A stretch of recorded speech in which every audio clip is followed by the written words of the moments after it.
The rain started at 8 that morning, and by the time I reached the door of Cedar Falls Community Church, it had turned into the kind of cold, driving rain that soaks through wool coats and settles into your bones.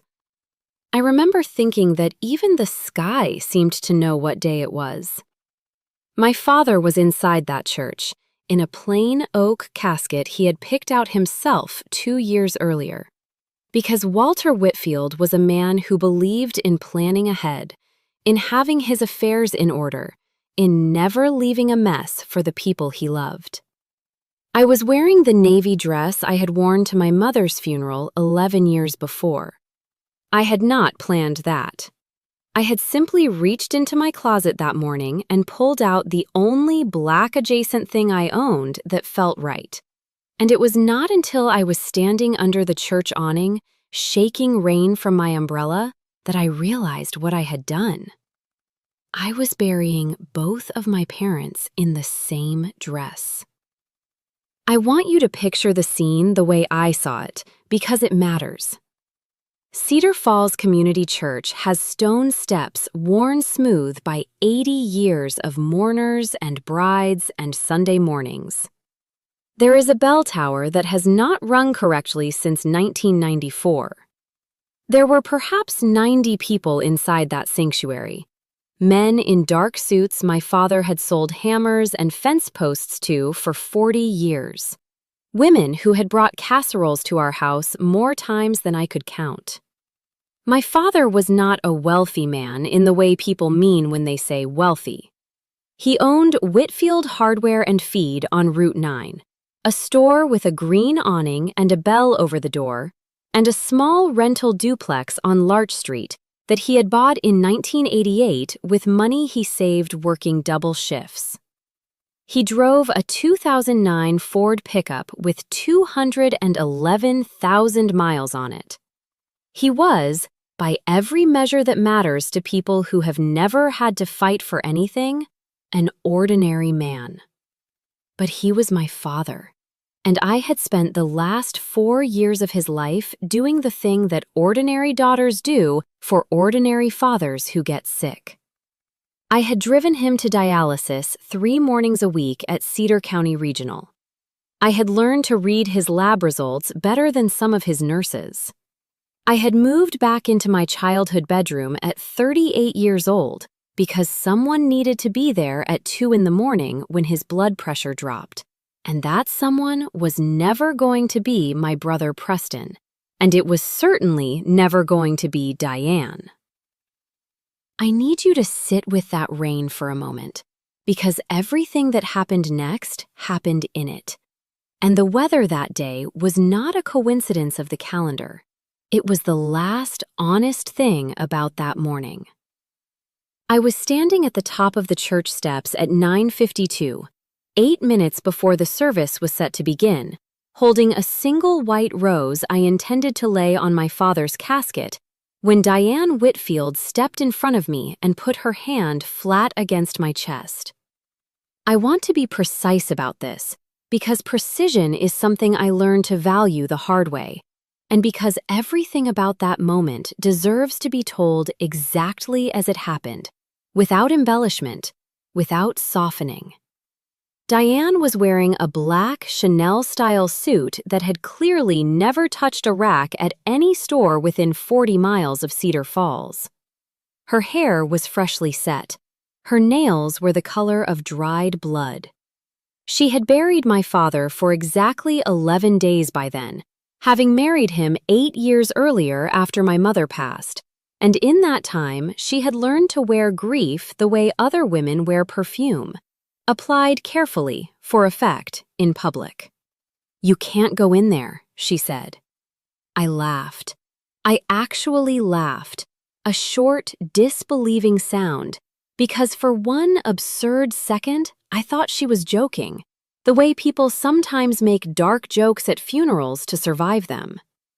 But Diane's face did not move. Her eyes were flat and cold and entirely serious, and behind her, coming down the steps with the particular smugness of a man who has never once in his life doubted that he deserved what he was about to take, was my brother Preston. "Diane," I said, "move."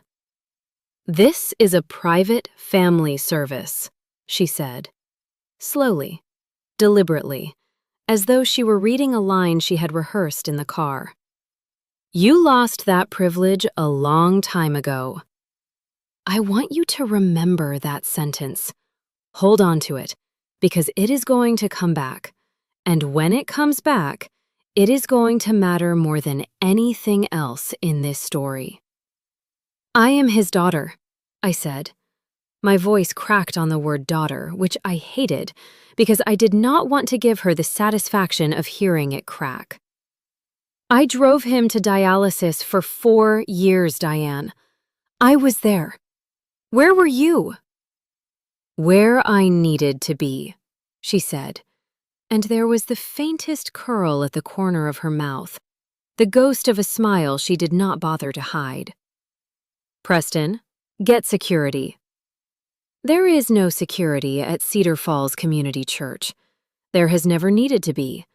But Diane had, in the 11 days since my father's death, hired 2 off-duty sheriff's deputies to work the funeral, ostensibly for parking. And I understood in that moment, with a clarity that felt like ice water down my spine, that she had planned this. This was not a spontaneous cruelty born of grief. This was a plan, executed with the same cold competence she brought to everything else in her life. And I had been so consumed by my own grief that I had not seen it coming. Preston came down those wet stone steps in a suit that cost more than my father made in a month at the hardware store. And he would not look at me. That is the detail I remember most, more than the rain, more than Diane's hand on my chest, more than the deputy's grip closing around my upper arm. My own brother, the boy I had shared a bunk bed with until I was 9 years old. The boy whose broken arm I had held steady on the walk to the emergency room when we were kids, because our parents were both at work, could not lift his eyes to meet mine. "Preston," I said, "please." "Just go, Claire," he said, so quietly I almost didn't hear it over the rain. "Don't make a scene. Don't make a scene." As though I were the one making anything. As though I had not spent 4 years of my life making his father's last chapter bearable, while Preston made quarterly business trips, and Diane made appointments at a spa in the next county over.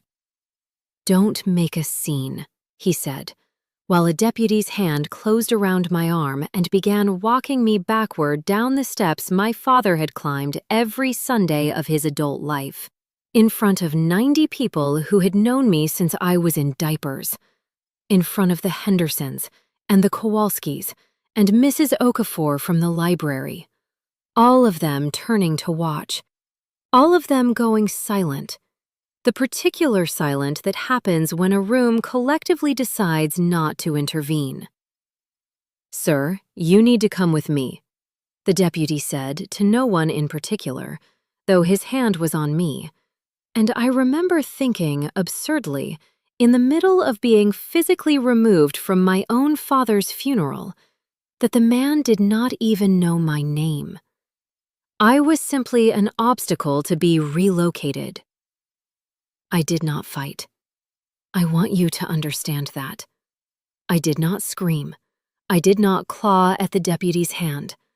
I did not do any of the things Diane would later tell people I did, in the version of this story she told at the reception, and at the will reading, and to anyone in Cedar Falls who would listen.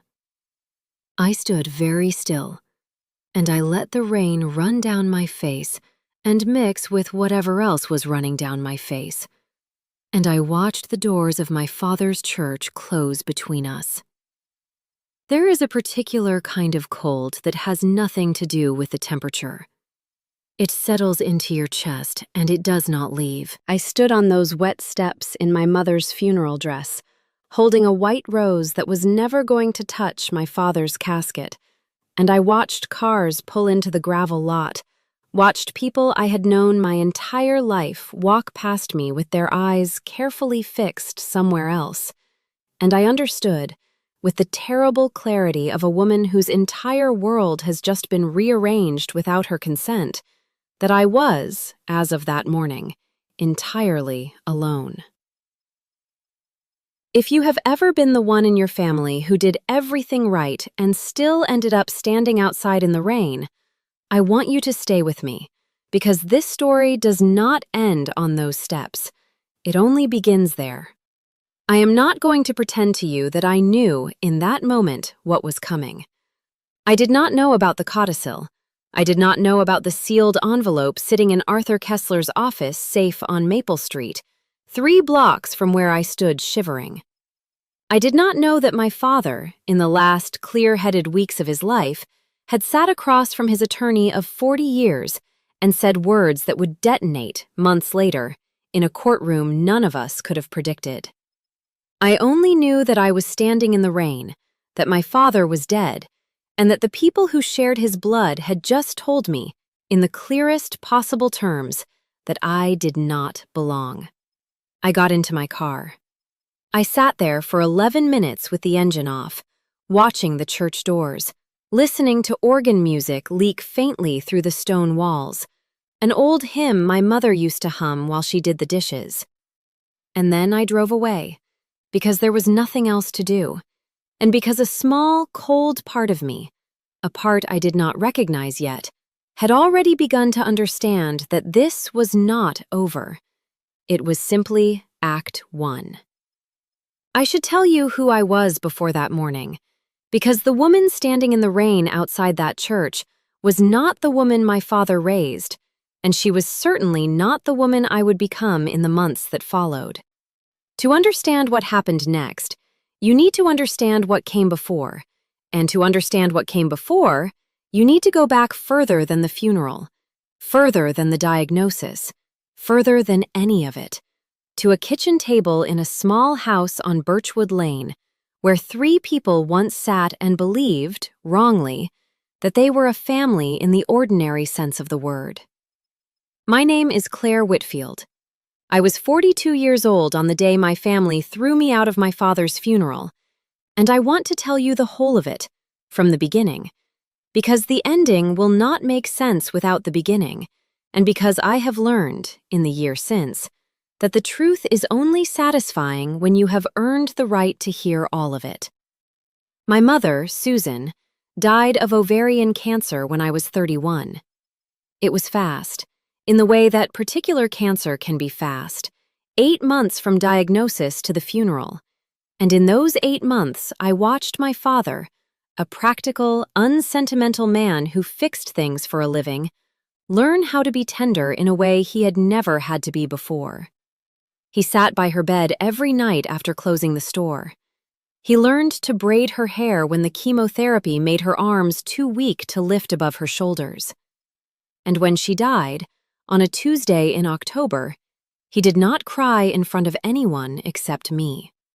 I was the one who found him afterward, sitting alone in the garage, on an overturned bucket, with his head in his hands, and he said, very quietly, "I don't know how to do this without her."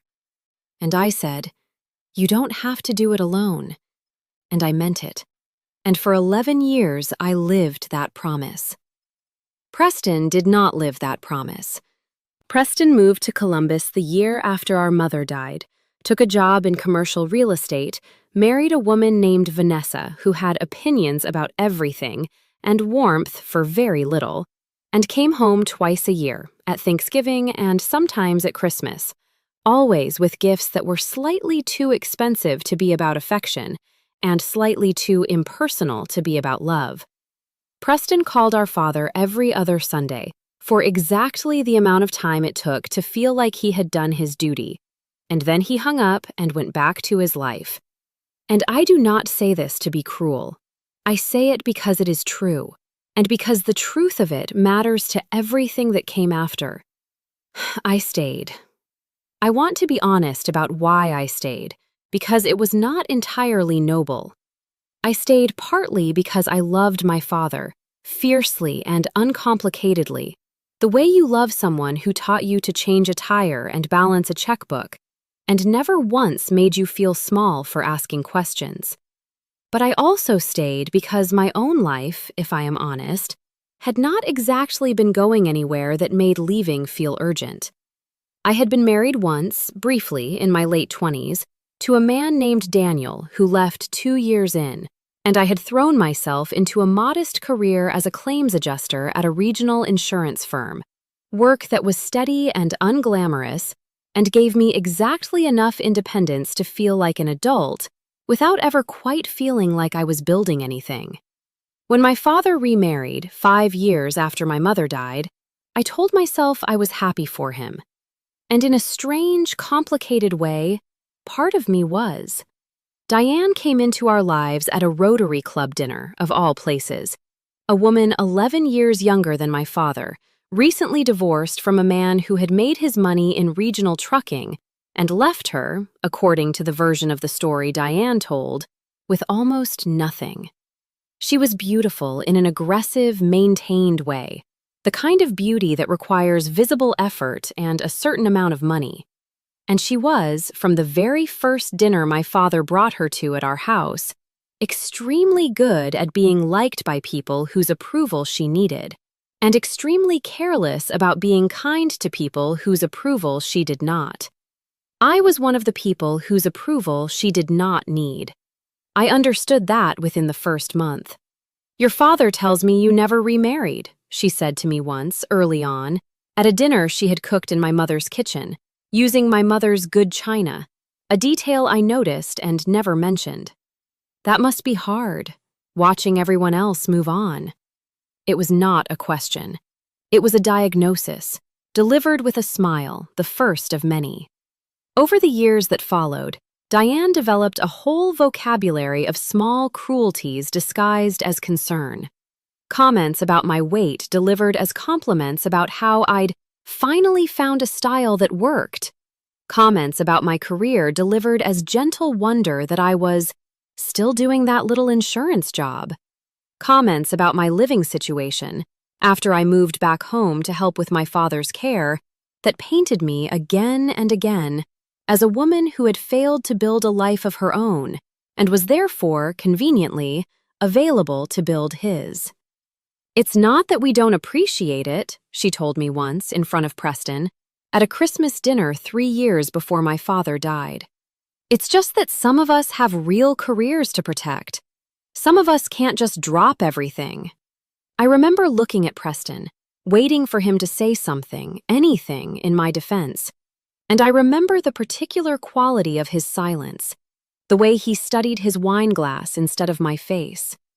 That silence, more than any single cruel word Diane ever said to me, was the wound that never fully closed. Because Diane was not blood. Diane owed me nothing and had, by then, made it abundantly clear she intended to give me nothing. But Preston was my brother. Preston was the boy whose arm I had held steady on a long walk to the emergency room. And Preston, again and again, chose silence. There is a particular kind of grief that has nothing to do with death. It is the grief of watching someone choose, repeatedly, not to defend you, and understanding, slowly, that the choice is not a mistake. It is a pattern. It is who they have decided to be. My father, to his credit, was not blind to any of it, though I did not fully understand how much he saw until much later. He would find me sometimes, after Diane had said something particularly sharp, sitting alone on the back porch, and he would sit down next to me without saying anything for a long while. And then he would say something like, "She doesn't mean it the way it sounds," or, "You know how your brother is. He's never been good at conflict." And I would nod, because I wanted to believe him, because believing him was easier than believing that the 2 people I had left in my immediate family had quietly decided, somewhere along the way, that I was less than. But there were other moments I did not understand the weight of until later, when my father's practical, unsentimental nature would flicker into something sharper. I remember one evening, perhaps 18 months before he died, when he called me into the small office at the back of the hardware store, a cramped room with a metal desk and a filing cabinet that had been there since before I was born. And he sat me down and said, "Claire, I want you to know something. I see what you do. I see what nobody else does." "Dad, you don't have to say that," I told him, because I have never been good at receiving that kind of tenderness without deflecting it. "I'm not saying it because I have to," he said. "I'm saying it because I've been talking to Arthur." Arthur Kessler had been my father's attorney and, more importantly, his friend since before I was born. They had gone to Cedar Falls High School together, played on the same baseball team, stood up in each other's weddings. And I want you to trust me when I tell you that whatever happens with this family after I'm gone, you are going to be all right. Do you understand me?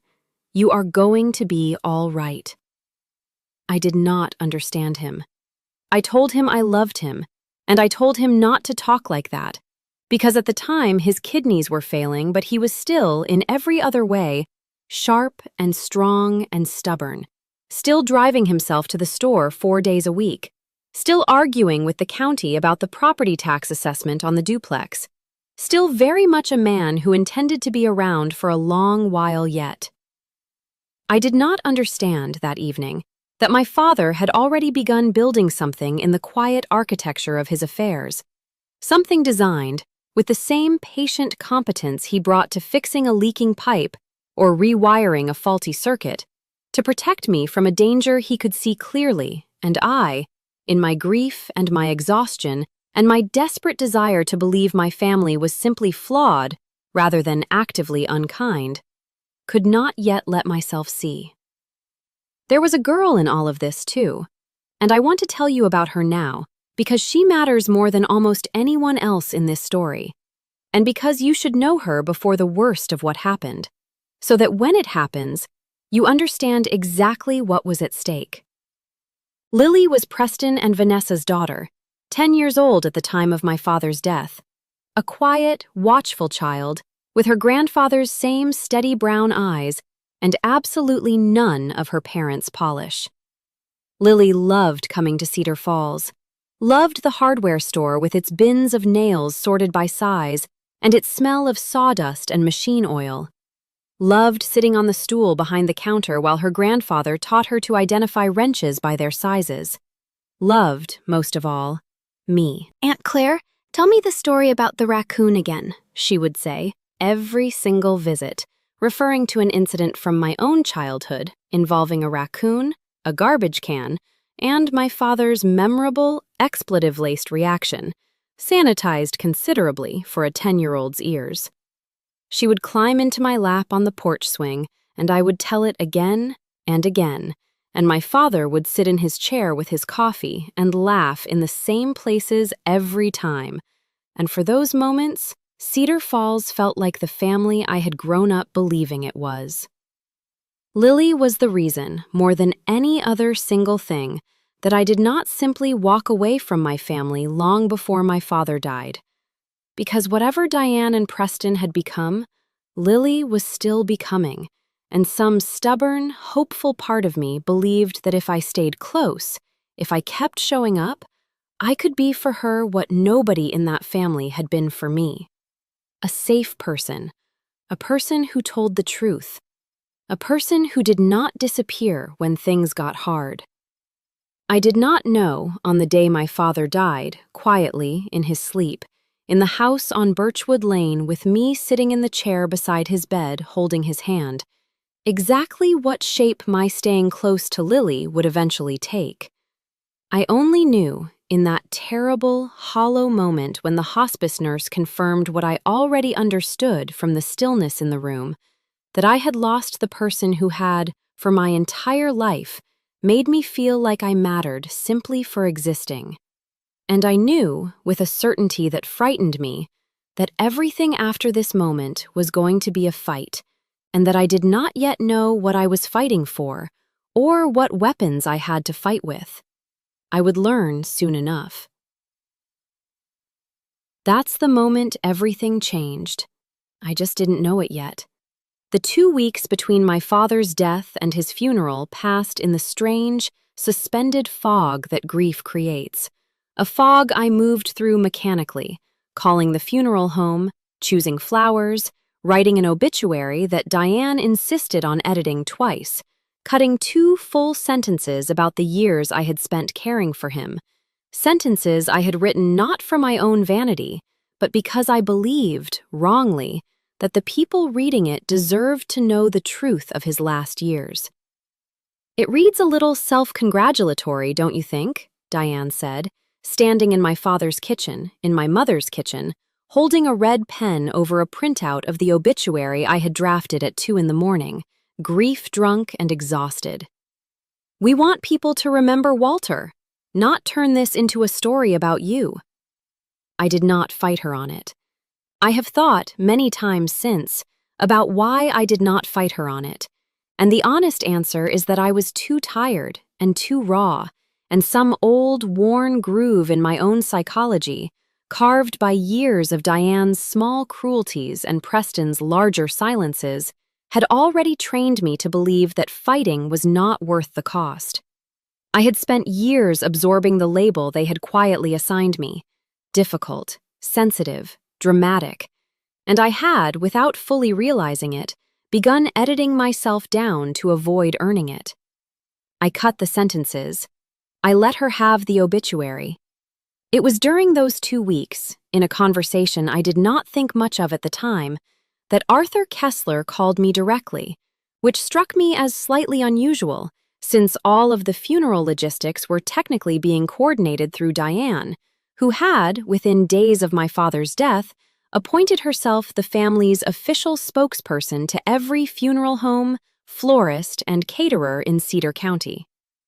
"Claire," Arthur said, in the gravelly, unhurried voice I had known since childhood. "How are you holding up?" "I've been better, Arthur," I said honestly.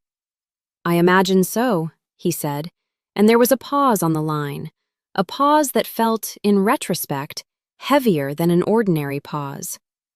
"Listen, after the service, once things have settled a bit, I'm going to need you to come by the office. There are some matters we need to go over regarding your father's estate." "Diane mentioned something about a will reading," I said. "She said it would probably just be a formality, since everything's pretty straightforward."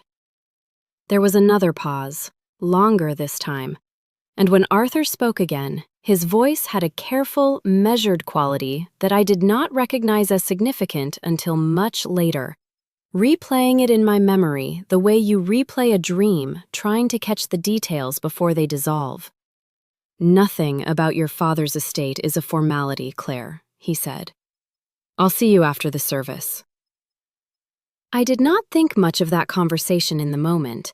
Grief has a way of flattening everything into the same gray urgency, and I had 100 other things demanding my attention: flower arrangements and seating charts and the terrible, mundane administrative work of death.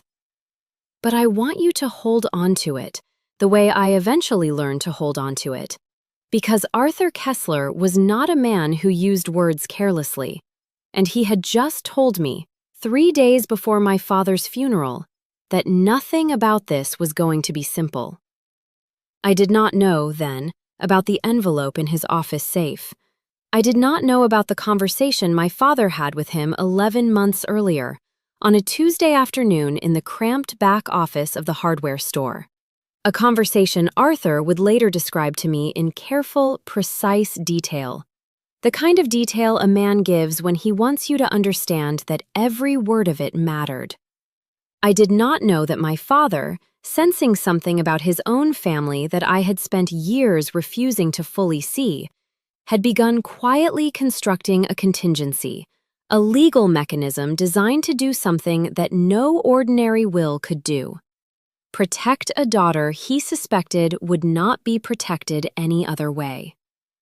I only knew, standing in that rain on the morning of his funeral, that I had been physically removed from the building where his casket lay by a hired deputy at the direction of the woman who had married him and the brother who had once shared my childhood, and that somewhere inside that stone church, my father's absence was being observed by people who had erased my presence entirely.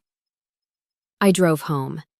Not to Birchwood Lane, where I could not bear to be, but to the small rental apartment I had kept, almost as an afterthought, for the years I had been living at my father's house to care for him, a one-bedroom above a laundromat on 5th Street that I had barely spent more than a handful of nights in over the past 4 years. I sat on the edge of the bed I had not slept in properly since before my father's diagnosis, and I did not cry, which surprised me. I simply sat, hollow, listening to the rain against the window, and I thought about the last conversation I had had with my father, 3 days before he died, when he was lucid and calm and had asked me to sit with him. "Claire," he had said, his voice thin but clear, "I need you to promise me something." "Anything, Dad." "Whatever happens after I'm gone," he said, "with your brother, with Diane, whatever it looks like, I need you to trust that I took care of it. Do you understand me? I took care of it." I had held his hand and told him I understood, though I did not really. And I had assumed, in the exhausted fog of those final days, that he meant something ordinary, funeral arrangements, a modest inheritance, the kind of practical matters a dying man wants to settle before he goes.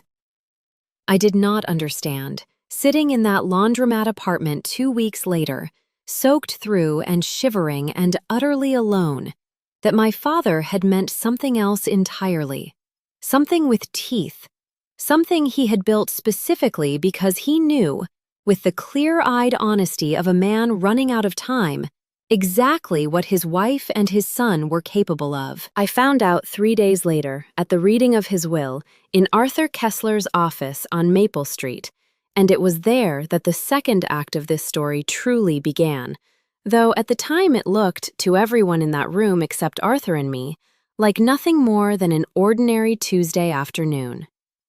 They had no idea what was coming next.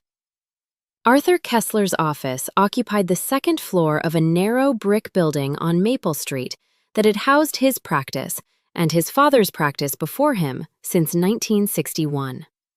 The waiting room smelled of old paper and coffee that had been sitting too long on a warmer, and the walls were lined with photographs of Cedar Falls going back generations, the courthouse under construction, the old mill before it burned down in 1974.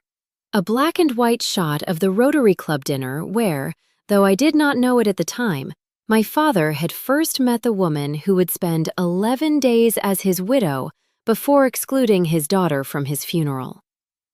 I arrived 4 minutes early, on the Tuesday following the funeral, wearing a gray blazer instead of my mother's old funeral dress, because I could not bring myself to wear that dress again. Diane arrived 7 minutes late, in a black dress that was, I noted with the kind of clinical detachment grief sometimes produces, considerably more expensive than anything appropriate for a small-town attorney's conference room. Preston arrived with her, and Vanessa arrived separately, in a car that I recognized with a small jolt as new, a silver luxury SUV I had never seen before. The kind of purchase that suggested someone had already begun spending money they did not yet legally possess. I noticed that. I want you to know that I noticed that, because it is going to matter. Arthur's paralegal, a young woman named Delia who had worked for him for 6 years, showed us into the conference room, a long table with 8 chairs, most of them empty. Diane sat at the head of the table, which struck me as presumptuous even before anything had been said. And Preston sat beside her, and Vanessa sat beside Preston, and I sat deliberately at the opposite end near the window, where the gray afternoon light fell across the table in a long, flat rectangle. Arthur came in carrying a leather folio, and behind him, unusually, Another man I did not recognize, tall, silver-haired, wearing a suit that fit him with the particular precision of a man who had it tailored rather than bought off a rack. He was introduced as Bradford Sloan, an attorney Diane had retained, she explained, just to make sure everything is handled properly, given the circumstances. What circumstances? I asked, and Diane's mouth did that small, controlled thing it did when she was irritated but did not want to show it. Given that your father's estate involves a business, she said smoothly. It's simply due diligence, Claire. There's no need to make this adversarial. There's no need to make this adversarial, she said, 3 days after having me physically removed from a church by a hired deputy. I did not respond. I had learned in the 2 weeks since my father's death that responding to Diane's provocations rarely accomplished anything except giving her a fresh grievance to nurse.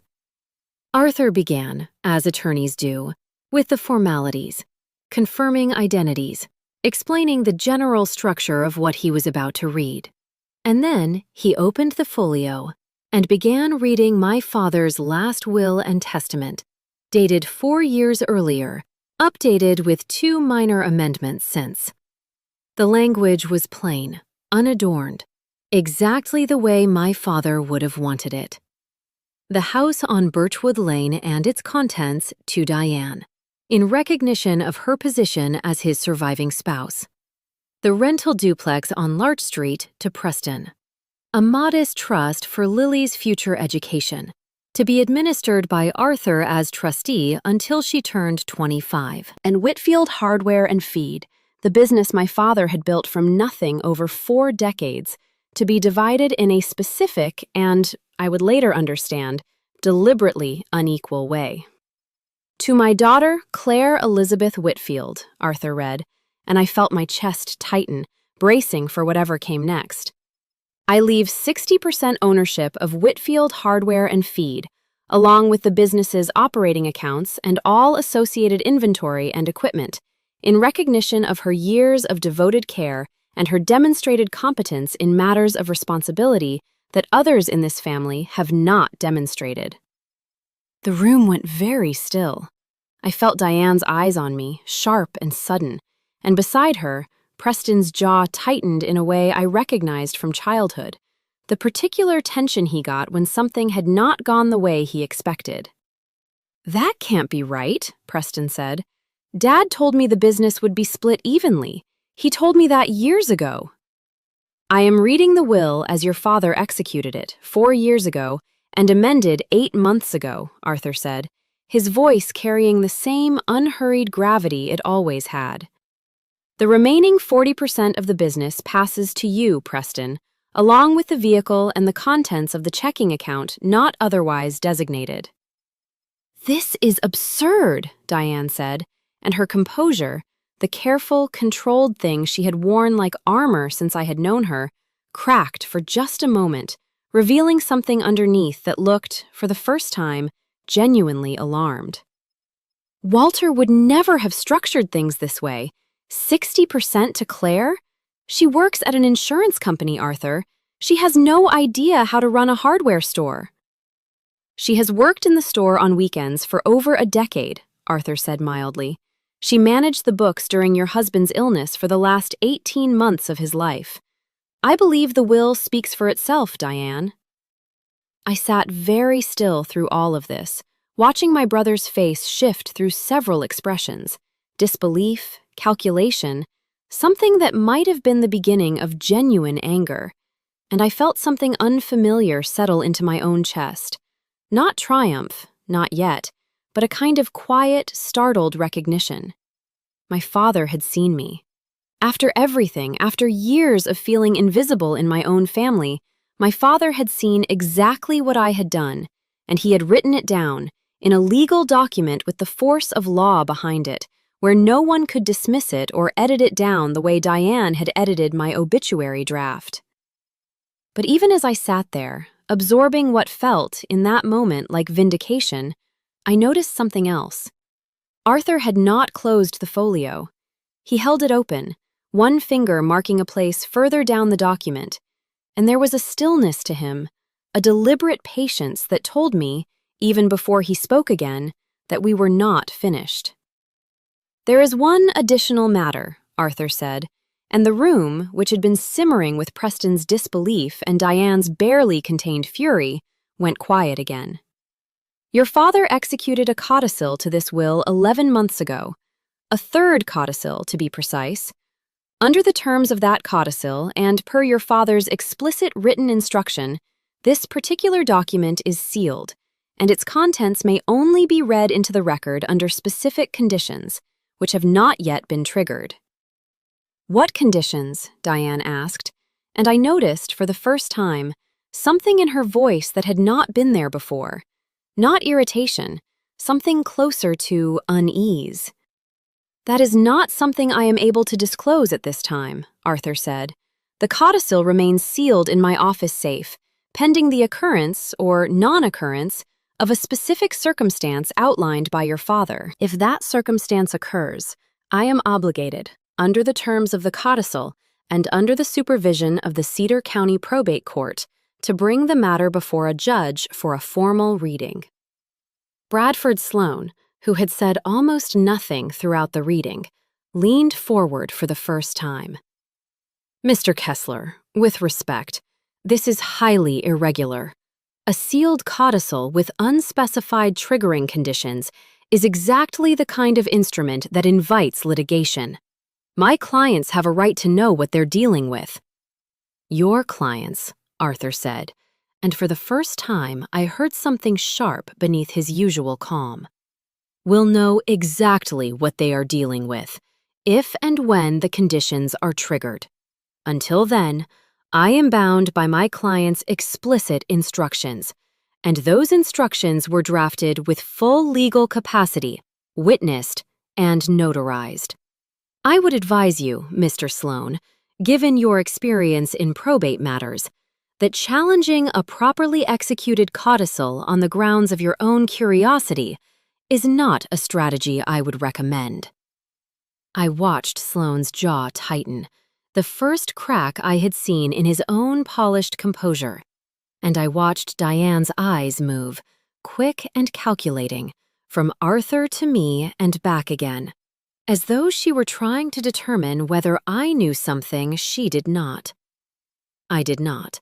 I want to be honest about that. In that conference room, on that gray Tuesday afternoon, I had no idea what was sealed in that envelope, no idea what circumstance my father had built into the architecture of his final wishes. No idea that the very cruelty I had just endured on the church steps might already have set something irreversible into motion.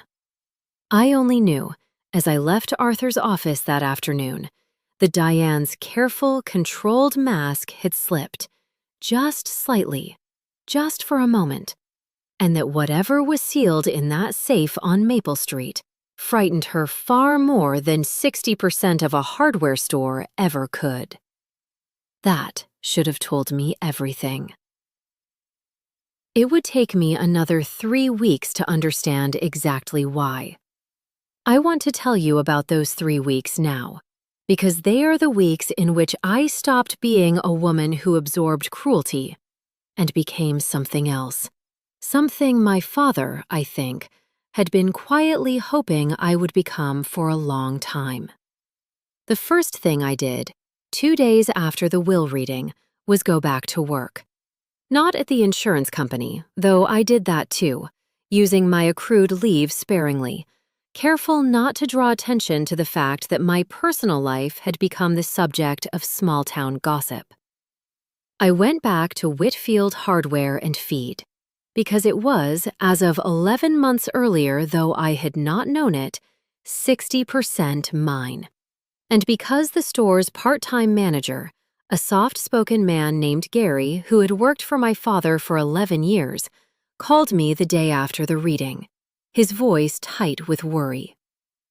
"Claire, I don't know what's going on with the family," he said, "but I need someone to make a decision about payroll. It's due Friday, And Diane called yesterday and told me to run everything through her. And I don't think that's right, given what I heard about the will. Small towns talk. I had forgotten that. Or perhaps I had simply forgotten how quickly. Delia, Arthur's paralegal, was married to Gary's cousin, and within 48 hours of the reading, most of Cedar Falls knew that Claire Whitfield had inherited the controlling share of her father's business, and that Diane Whitfield had tried, within 2 days, to insert herself into its operations anyway. Diane has no authority over the store's finances, I told Gary, and I felt, saying it, a strange, unfamiliar steadiness in my own voice. Run payroll the way you always have. I'll be in Thursday to go over the books. That Thursday, sitting in the same cramped back office where my father had once told me he had spoken to Arthur about protecting me, I opened the store's financial records for the first time, not as a daughter helping out, but as a woman who owned 60% of what she was looking at. And it was there, going through 18 months of records with the same careful attention I brought to insurance claims for a living, that I began to notice things that did not add up. There was a series of transfers, 6 of them over the preceding 14 months, from the store's operating account to a personal account I did not recognize, each one between $4,000 and $7,000, each one logged in the books under a vague category my father's old bookkeeping software labeled simply as miscellaneous business expense. Combined, they totaled $31,400. I called Gary into the office. "Do you know anything about these transfers?" I asked, sliding the printed ledger across the desk. Gary's face went pale, in a way that told me, before he said a word, that he knew exactly what I was looking at. "Claire," he said carefully, "your father asked me not to say anything about this while he was alive. He said it was a family matter he was handling himself." "Gary, whose account is this?" He hesitated a long moment, and then he said quietly, "It's Preston's." I sat back in my father's old chair, the leather cracked from 4 decades of use, and I felt something cold settle into my stomach, a feeling I would come to recognize over the following months as the specific sensation of discovering that a suspicion you had not wanted to admit you held was, in fact, entirely true. "Your father found out about 18 months ago," Gary continued. "Preston had been having, I don't know exactly, cash flow problems is what your father called it, back before he got sick. Preston asked him for a loan, and your father gave it to him, but not as a gift, as a documented loan, with a note Preston signed. Your father kept a copy in the filing cabinet. He was going to have it factored into Preston's share of the estate, so it would come out even in the end. But then, the last transfer happened 4 months before he died. Another $7,000. And your father never mentioned it to me again. I don't know if he found out about that last one before he passed." I did know. I found out, going through the filing cabinet that same afternoon, that my father had, in fact, found out about that final transfer, because there was a note in his handwriting dated 9 days before his death, tucked into the folder with Preston's signed promissory notes. It read simply, "P took another 7. Doesn't know I know. Told Arthur. This changes things. This changes things." I sat in that office for a long time after Gary left, holding that scrap of paper in my father's shaking, failing handwriting. And I understood, for the first time, the shape of what might be sealed in Arthur's safe. My father had been dying, slowly, and in the last months of his clear-headed life, He had discovered that his son had been quietly siphoning money from the family business, on top of the personal betrayals I had already witnessed. And he had done something about it. He had not confronted Preston. He had not cut him off dramatically, the way a lesser, more emotional man might have. He had gone to Arthur Kessler, quietly, methodically, and he had built something.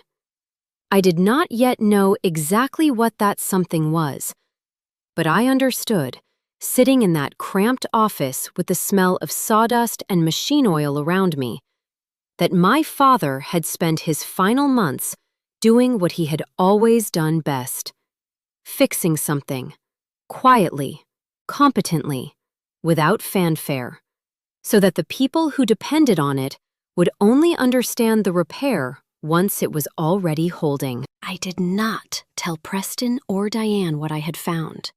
I want to be clear about that, because it matters to everything that came after. I did not confront them. I did not call Preston screaming, though some old, wounded part of me wanted to. I did the thing my father had modeled for me without fully realizing that was what I was doing. I gathered documentation. I made copies. I put the originals back exactly where I found them, in the same folder, in the same drawer. And I began, for the first time in my life, to build a case. It was 3 days later that Arthur called me and asked me to come to his office alone. "Is this about the codicil?" I asked, and I heard, on the other end of the line, a pause that told me the answer before he spoke. "I want to talk to you about something your father asked me to do, once you were ready," he said. "I think, given recent events, you're ready." I drove to Maple Street that afternoon with a knot in my stomach that had nothing to do with fear and everything to do with anticipation, though I could not, at the time, have named the distinction clearly. I only knew that something was coming, something my father had built for me before he died, and that the woman who had stood in the rain being escorted away from his casket was about to learn exactly what her father had meant when he told her, 3 days before he died, that he had taken care of it. I had no idea, walking up those creaking stairs on Maple Street that afternoon, just how far my father had been willing to go to protect me from people who shared his blood. Arthur's office, when I arrived, was different than it had been at the will reading. There was no conference room this time, no long table, no Bradford Sloan in his expensive suit. Just Arthur's private office, a small, book-lined room with a single window overlooking the street, and Arthur himself, seated behind a desk that had been his father's, looking older and more tired than I had ever seen him. "Sit down, Claire," he said, and I did, and he was quiet for a long moment before he spoke again. "I've known your father for 51 years. Did you know that?" "I knew you went to high school together." "Longer than that. We were 7 years old, in Mrs. Halloway's class, and Walter Whitfield gave me half his sandwich because my mother couldn't afford to pack me lunch that week. And he never once, in 51 years, mentioned it to another living soul until he told me the story again, 11 months ago, sitting in that same chair you're sitting in now." Arthur's eyes were wet, just slightly, and he cleared his throat before continuing. "I tell you that because I want you to understand something about the man who built what I'm about to show you. He was not a cruel man. He was not a vindictive man. Everything he did in the last year of his life, he did because he loved you, and because he had run out of patience watching people he also loved hurt you without consequence." I felt my eyes sting, and I did not try to stop it this time. Arthur opened a drawer in his desk and removed a sealed envelope, cream-colored, heavier than ordinary stationery, with my father's signature across the seal in blue ink, along with 2 witness signatures I recognized as Delia's and another paralegal's, and a small embossed notary stamp. "This is not the codicil," he said. "The codicil itself remains in the safe, and it will remain there until the conditions your father specified are met, or until enough time passes that they clearly will not be. This is something separate. A letter your father wrote you, to be given to you privately, once I judged, in my own discretion as his attorney and his friend, that you were ready to receive it. I believe that time is now." He slid the envelope across the desk, and I held it for a long moment before opening it, running my thumb over my father's handwriting on the front.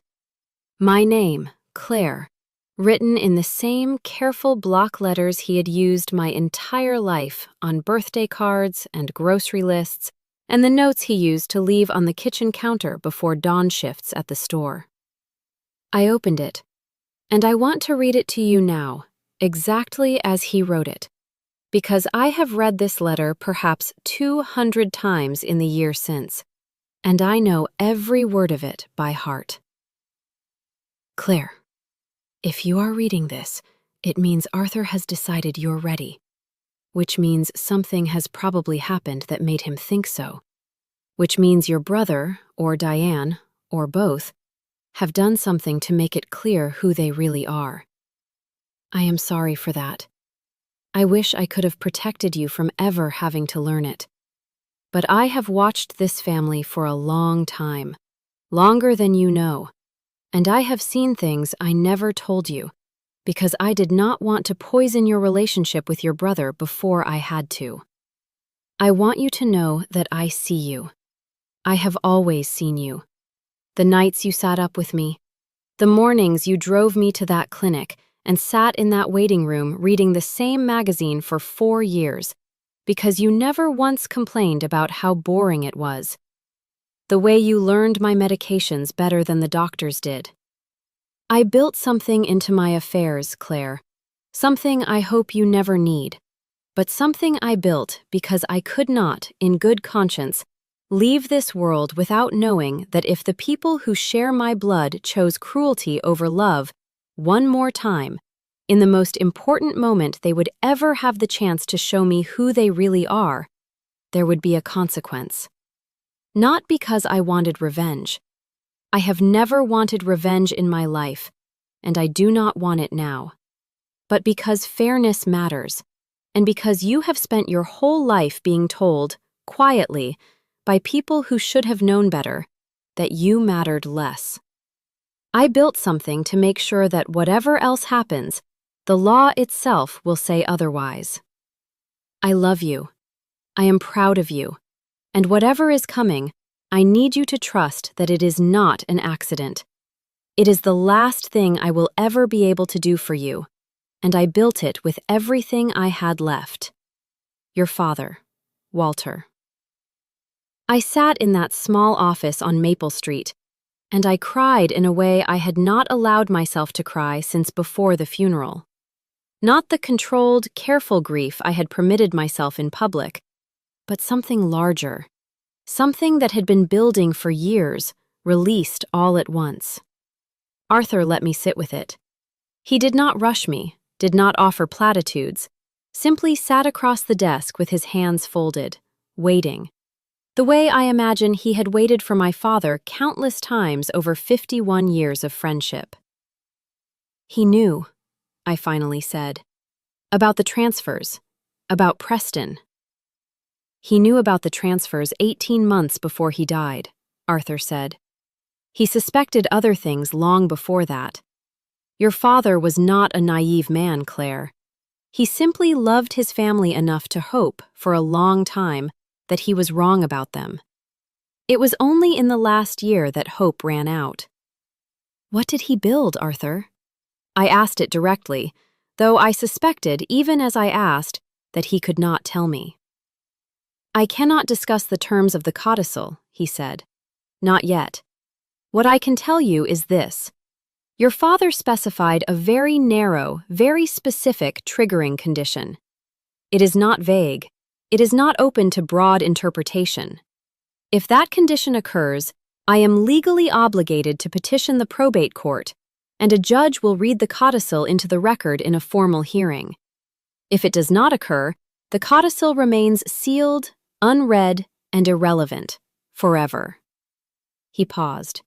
I will tell you one more thing, and then I need you to go home and rest, because you look like you haven't slept properly in weeks. What's that? Your father asked me a question 11 months ago before he had me draft the language. He asked me whether it was possible to write a will that protected not just property, but dignity. I told him it was unusual but not impossible if the language was precise enough and if the triggering condition was documented clearly enough to survive a challenge in court. Arthur's eyes met mine, steady and grave. I want you to think very carefully in the weeks ahead about anything that happens involving your family that you believe might be in some way undignified. Document it. Photograph it if you can. Get witnesses. I am not telling you why. I am telling you because your father would want you to be prepared, whatever comes.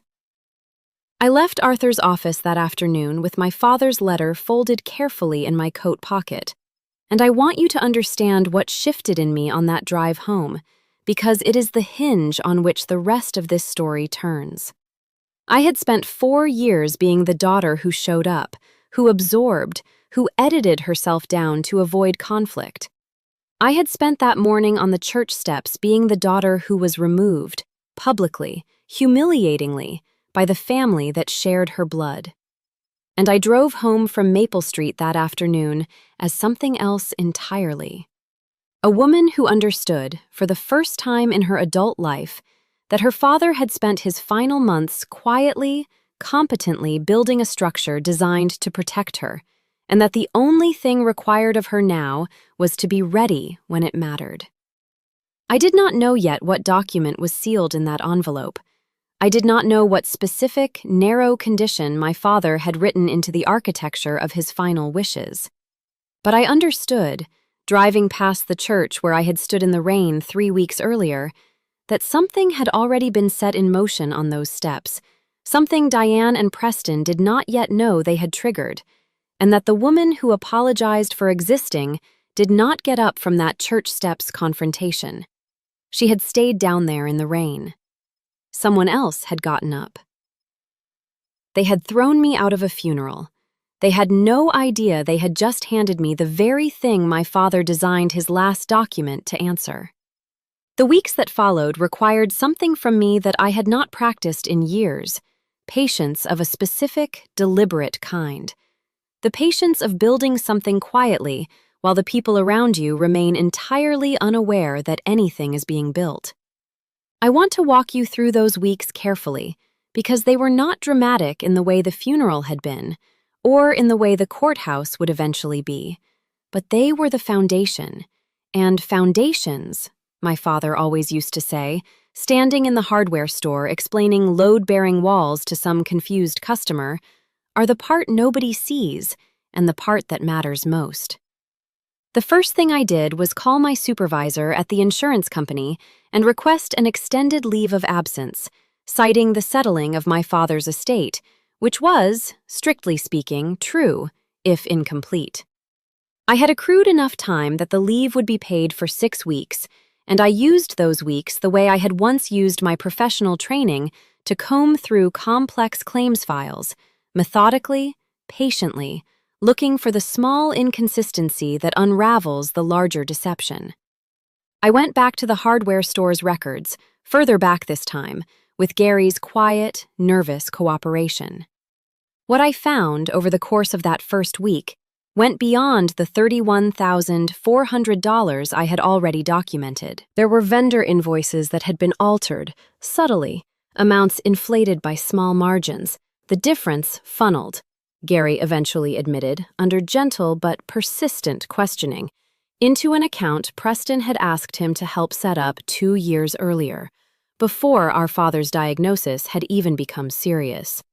Gary had gone along with it, he told me, his voice thick with shame, because Preston had implied, without ever quite saying it directly, that this was simply how the family handled things, and because Gary needed the job, and because confronting the son of the man who employed him had felt, at the time, like more risk than his family could afford to take. "I should have told your father," Gary said, sitting across from me in the cramped office, unable to meet my eyes. "I've felt sick about it for 2 years. "You're going to help me now," I told him, and I meant it not as a threat, but as an offer, because I understood something about Gary that I had come to understand slowly about myself as well. Sometimes good people do the wrong thing not because they are corrupt, but because they are afraid, and fear, left unaddressed, calcifies into complicity. I did not want Gary's complicity. I wanted his help, and I told him plainly that if he helped me now, fully and honestly, I had no intention of pursuing anything against him personally. He agreed, and over the following 2 weeks, he helped me assemble a complete, documented history of every altered invoice, every misdirected transfer, every small erosion of the business my father had built with his own hands over 4 decades. By the end of that first week, the total came to $62,800, embezzled from Whitfield Hardware and Feed over a period of roughly 3 years, all of it traceable, through Gary's records and the bank's own transaction history, directly to accounts controlled by Preston. I did not confront him. I want to be honest with you about how much restraint that required, because there were nights, sitting alone in my apartment above the laundromat, when the anger felt like something physical, a pressure behind my sternum that made it hard to breathe evenly. But I remembered my father's letter. I love you. I am proud of you. And whatever is coming, I need you to trust that it is not an accident. I understood, slowly, that my father had not built a document designed for me to detonate impulsively, out of anger. He had built something designed to work within a system, a legal system, a probate court, a judge, and that system rewarded patience and documentation, not fury. So I gathered. I photographed the altered invoices. I made 3 separate copies of every document, one for myself, one delivered quietly to Arthur, one kept in a safe deposit box at Cedar Falls Federal, a level of caution that felt, at the time, almost paranoid, and that I would come to understand later had been exactly the right instinct. It was during this same period that I began, slowly, cautiously, to reconnect with Lily. I had not seen her since the funeral. Vanessa, in the weeks following, had made it clear through a series of carefully worded, chilly text messages that she felt it was best for Lily's stability if visits were paused, until things settle with the family. I understood this for what it was, an attempt to isolate me from the one person in that family whose loyalty could not be bought or coerced. And I understood, too, that fighting it directly would only give Vanessa more leverage. So I waited, and I sent, once a week, a single text to Lily's tablet, which I knew, because Preston had mentioned it once, offhand, months earlier, that Vanessa did not closely monitor. Small things. A photo of a raccoon I had seen near the store, with the caption, "This guy reminded me of the story. Miss you." A silly joke, a reminder that I existed, and that I loved her, without ever asking her to take sides in a conflict she was far too young to understand. 3 weeks into this quiet campaign, Lily texted back, for the first time. "I miss you too. Mom says we can't come to Cedar Falls right now. Is Grandpa's store okay?" I stared at that message for a long time before responding, because the question itself, coming from a 10-year-old, carried more insight than either of her parents seemed to possess. "Is Grandpa's store okay?" I typed back, carefully. "The store is okay.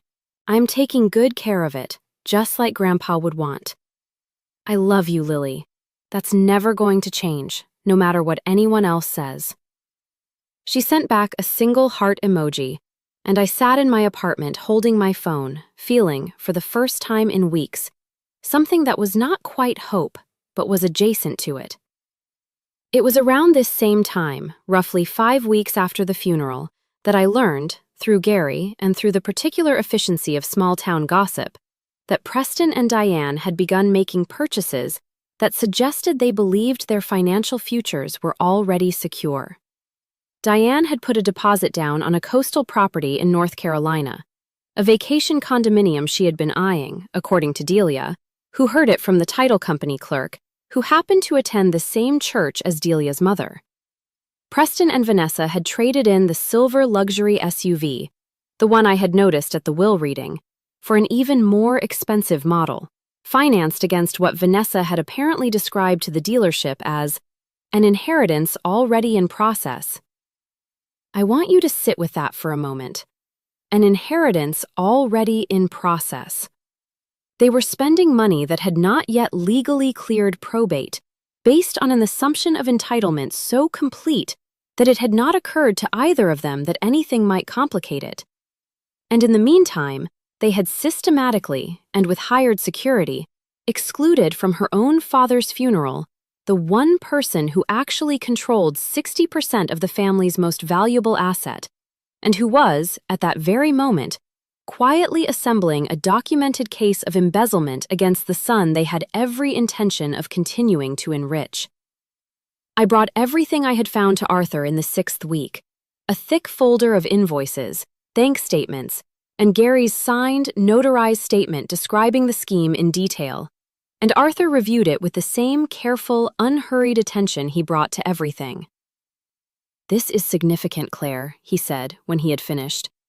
"This alone, properly filed, would support both criminal charges and a civil action to recover the funds from the estate. But I want to ask you something, and I want you to think carefully before you answer." He set the folder down. "Do you want to pursue this now, on your own, or do you want to wait?" "Wait for what?" Arthur was quiet for a long moment. "I am not able to tell you what is in the codicil," he said.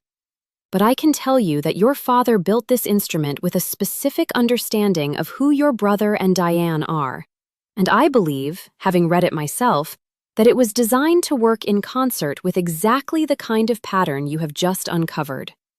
If you file separately, right now, on the embezzlement alone, you may get restitution, but you may also tip your hand, prematurely, before the full weight of what your father built has a chance to matter.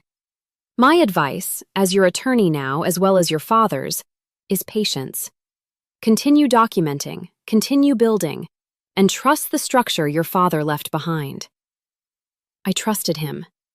I want you to understand what that trust cost me, because patience, in the face of the anger I carried in those weeks, was its own kind of labor. But I had spent a lifetime learning that my father did not build things carelessly, and I chose, in that 6th week, to keep gathering, to keep waiting, to let the trap my father had constructed close on its own schedule rather than my own.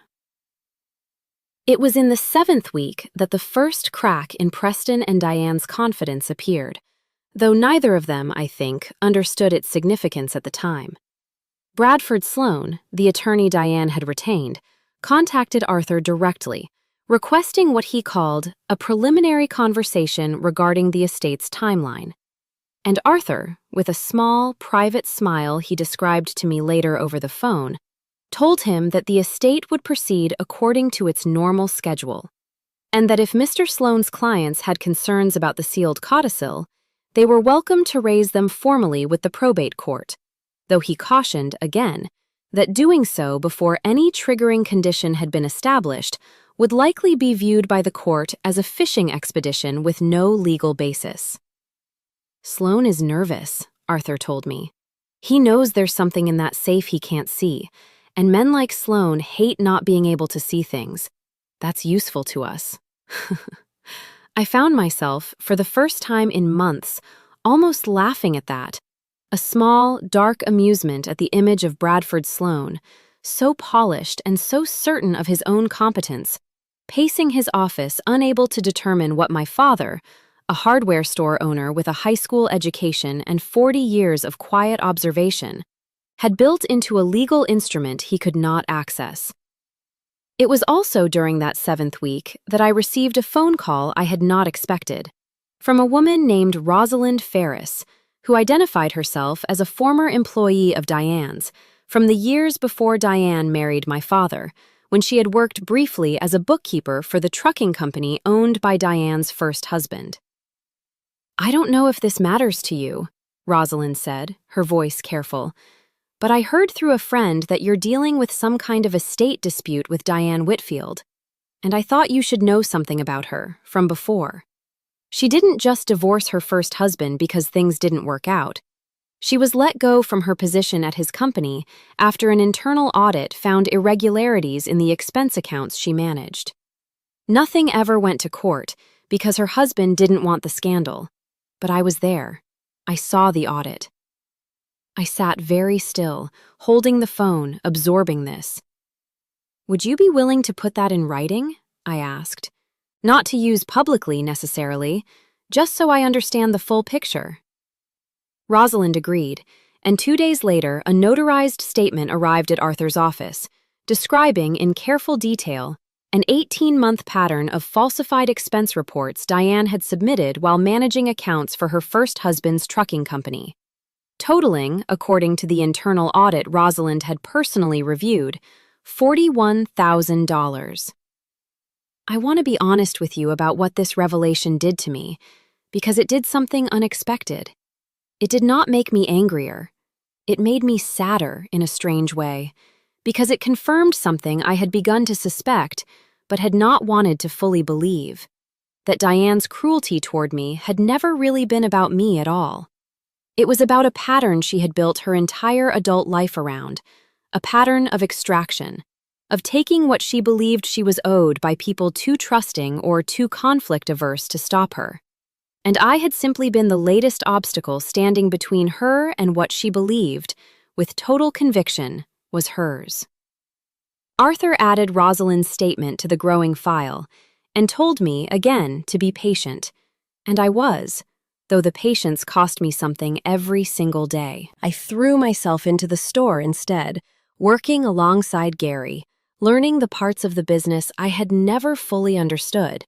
The vendor relationships, the seasonal inventory cycles, the particular rhythm of a small-town hardware store that had survived 4 decades of big-box competition because my father had understood, better than any business school could have taught him, that people came back to places where someone remembered their name. There is something I want to tell you about those weeks that surprised me, given everything else that was happening. I found, working in that store, a kind of peace I had not expected. Customers who had known my father for decades began coming to me directly with questions, treating me, without needing to be told, as the person now responsible for carrying his legacy forward. Mrs. Okafor from the library came in for wood screws and stayed 40 minutes telling me stories about my father I had never heard, about the winter he had extended credit to half the town during a bad ice storm, quietly, without ever mentioning it to anyone, because he believed people should not have to choose between heat and dignity.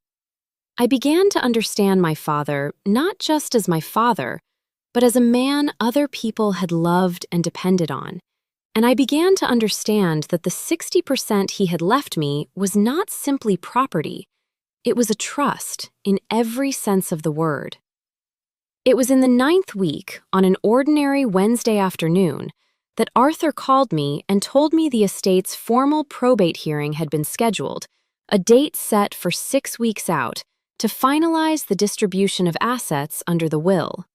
And it was in that same conversation, his voice carrying a weight I had learned by then to recognize, that he told me something else. "Claire," he said, "I need to ask you something, and I need you to answer honestly, because it matters a great deal to what happens next.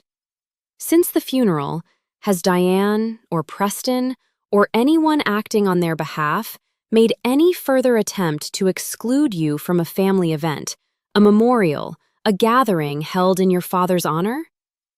I thought about it carefully before answering, because I understood, somehow, that the question was not idle. "There's a memorial dedication happening at the church in 3 weeks," I said slowly, "for the stained glass window the congregation is installing in Dad's honor, since he funded half the restoration fund over the years. Diane sent out the invitations. She didn't send me one." Arthur was quiet for a long moment. "Has that invitation list been finalized, to your knowledge?" I don't know. Why does it matter, Arthur? What's in that codicil? I still can't tell you, he said, and I heard, for the first time, something almost apologetic in his voice. But I want you to do something for me. I want you to attend that dedication. I want you to go, publicly, respectfully, and I want you to make sure, in whatever way you reasonably can, that there are witnesses to whether or not you are permitted to attend. Do you understand what I'm asking? I did not fully understand, not yet, but I understood enough to feel a slow, cold clarity settling over me. The same clarity I imagine my father had felt, sitting in this same office 11 months earlier, quietly building something he hoped he would never need. I understand, I said. Good, Arthur said. Because I believe, Claire, that whatever happens at that dedication is going to determine everything that comes after it. They had already thrown me out of one service in this family. I did not yet know whether they would be foolish enough to do it again. But my father, it seemed, had built his entire final act around the bet that they would. The 3 weeks leading up to the stained glass dedication were, in their own way, the most tense of the entire ordeal, more tense even than the funeral itself, because now I understood, in broad outline if not in specific detail, that something significant was riding on whatever happened at that church. I spent those weeks doing exactly what Arthur had asked, preparing quietly, without confrontation, without tipping my hand to Diane or Preston, both of whom, as far as I could tell, remained entirely unaware that anything beyond ordinary grief was moving beneath the surface of my life. I asked Gary, carefully, whether he would be willing to attend the dedication as a witness, given his 40-year relationship with the store and, by extension, with my father's memory, and he agreed without hesitation. I reached out gently to Mrs. Okafor, who had known both my parents for 30 years and had a standing invitation to every church event given her decades of volunteer work in the congregation, and I mentioned, casually, that I hoped she would be there. I did not tell either of them why their presence mattered. I simply understood, with an instinct I was only beginning to trust in myself, that my father's trap, whatever it was, would need witnesses to close properly, and I intended to make sure there were witnesses.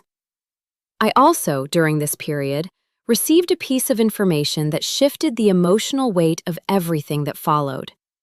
Delia, calling me one evening under the guise of a routine scheduling matter, mentioned, almost offhand, that she had overheard part of a phone conversation between Diane and Bradford Sloan, in which Diane had said, with evident frustration, "I don't understand why we can't just move forward. Walter is dead. What is Arthur even protecting at this point?" What is Arthur even protecting at this point?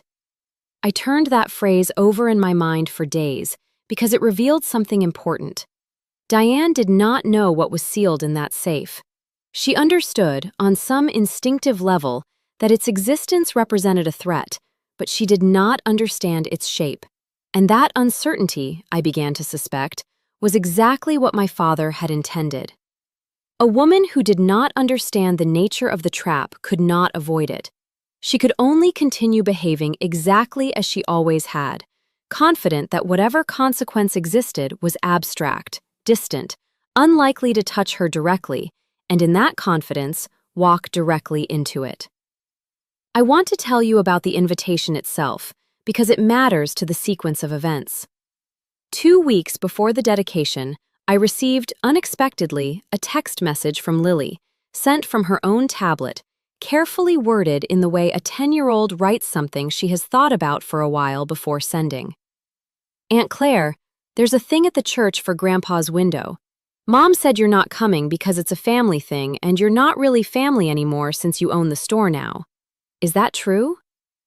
I read that message perhaps a dozen times, sitting alone in my apartment, feeling something in my chest that was not quite anger and not quite grief, but some combined, sharpened version of both. "You're not really family anymore since you own the store now." There it was, laid bare in the unfiltered honesty of a child repeating what she had heard, the actual logic underneath Diane's cruelty.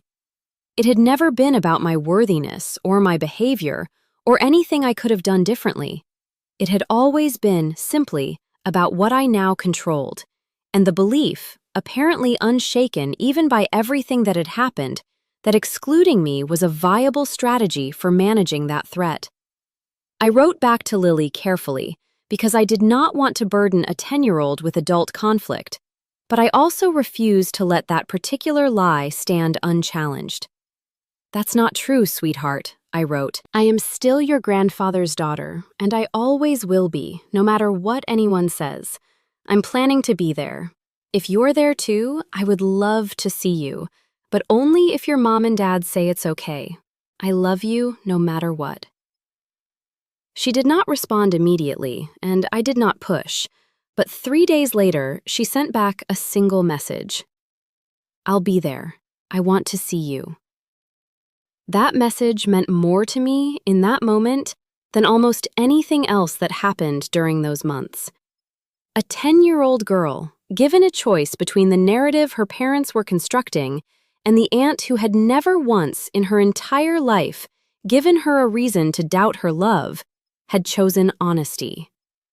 It was a small thing in the grand scheme of what was coming, but it was, I think, the moment I stopped feeling like a woman waiting anxiously for events to unfold around her, and started feeling like a woman who understood, finally, what she was fighting to protect.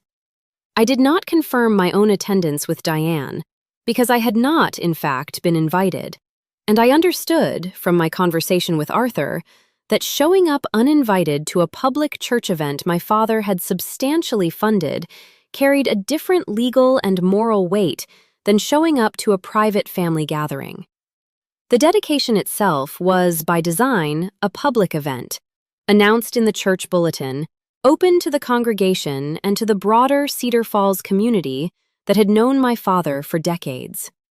It was, in every meaningful sense, exactly the kind of event a man's daughter had every right to attend. The morning of the dedication arrived crisp and clear, an early autumn day with none of the cold rain that had marked the funeral, and I noticed the difference, standing in my apartment getting dressed, choosing deliberately a simple charcoal gray dress, tailored, understated, nothing like the expensive labels Diane favored, nothing like my mother's old funeral dress either. Something new. Something that belonged only to the woman I had become in the months since the rain. I drove to the church with Gary following in his own truck, and Mrs. Okafor meeting us in the parking lot. And I want to tell you that I felt calm, but that would not be entirely honest. I felt the particular, focused calm of a person who has spent months preparing for a moment she does not fully understand yet. Armed with nothing but her father's letter, her own accumulated evidence, and a stubborn, quiet faith that the man who raised her had not built something that would fail her when it mattered most. The church was full. Perhaps 120 people gathered in the late morning light. The new stained glass window, a simple, beautiful depiction of a tree with deep roots and wide branches, already installed above the altar, catching the sun in fractured, colored light across the pews. Diane stood near the front, in another expensive black outfit, this one accented with a strand of pearls I recognized as new, and Preston stood beside her, and Vanessa, and, to my quiet relief, Lily, standing slightly apart from her parents, scanning the crowd. I walked in through the main doors, in full view of the congregation, and I felt the room shift, subtly, the way a room does when something unexpected enters it. Conversations paused, heads turned, and Diane, catching sight of me from across the sanctuary, went very still, her expression flickering for just a moment through something that looked almost like panic before settling back into practiced composure. She crossed the sanctuary toward me, moving quickly, and I understood, watching her approach, that she intended to repeat what had happened 3 months earlier, that she believed, with the same misplaced confidence that had led her and Preston to spend money against an inheritance not yet settled, that removing me from this event carried the same low cost as removing me from the funeral. She was wrong. But she did not yet know she was wrong, and that, I think, is the most important thing to understand about what happened next. "Claire," she said, low and sharp, stopping directly in front of me, close enough that only the nearest few pews could hear. "This is a family dedication. You were not invited." I felt my heart pounding, but I kept my voice level, quiet, matching hers. "This is a public church event, Diane. It's listed in the bulletin. Half of Cedar Falls is here." "This is a private moment for our family to honor Walter," she said. And there it was again, that same practiced cruelty, the same certainty that she could simply declare a fact into existence and have it obeyed. "You lost that privilege a long time ago." The exact same words. I felt something settle in me, cold and clear, hearing her repeat, almost verbatim, the sentence she had used on the church steps 3 months earlier. And I understood, in that moment, that Diane had not changed at all, that she had learned nothing, that she believed this pattern of exclusion was simply how she managed inconvenient people, a strategy that had apparently worked for her entire life, against a first husband, against former employers, against anyone who stood between her and what she wanted. "Diane," I said, and my voice did not shake this time. "I am not leaving, and I would think very carefully before you try to have me removed again." Her eyes narrowed. "Or what?" I did not answer her directly. I simply looked past her, toward Lily, who was watching the exchange with wide, frightened eyes, and I saw the girl take a small, deliberate step away from her mother and toward me, and I saw Diane notice it too, and I saw something flicker across her face that might have been the first genuine flicker of doubt she had allowed herself since the funeral. Preston approached then, drawn by the tension, and behind him, unexpectedly, one of the church's own deacons, an older man named Harold who had known my father for 30 years, moved toward the small commotion with a look of concerned confusion. "Is there a problem here?" Harold asked, glancing between Diane and me. And this is the moment, I think, that Diane's confidence finally began to genuinely crack, because Harold was not a hired deputy. Harold was not someone Diane could simply direct with the same casual authority she had exercised at the funeral. Harold was a deacon of the church, a man whose loyalty belonged, first and always, to the congregation, and whose understanding of who belonged in that building was not going to be shaped by Diane Whitfield's private grievances. "Mrs. Whitfield believes I shouldn't be here," I said, my voice carrying just enough for the nearest pews to hear. Calm, measured, exactly the register I had practiced in my head for weeks without fully knowing why. "I'm Walter's daughter. I understand this window exists because of funds my father contributed to this church for over 20 years. Harold looked at Diane, and something in his expression shifted, a slow recalculation. "Claire is always welcome in this church," he said carefully. "This is a dedication for the whole congregation, Diane. I don't believe anyone has the authority to exclude a member of Walter's own family from a public service." Diane's mouth opened, then closed. For the first time since I had known her, I watched her search for words and fail to find any that carried their usual force.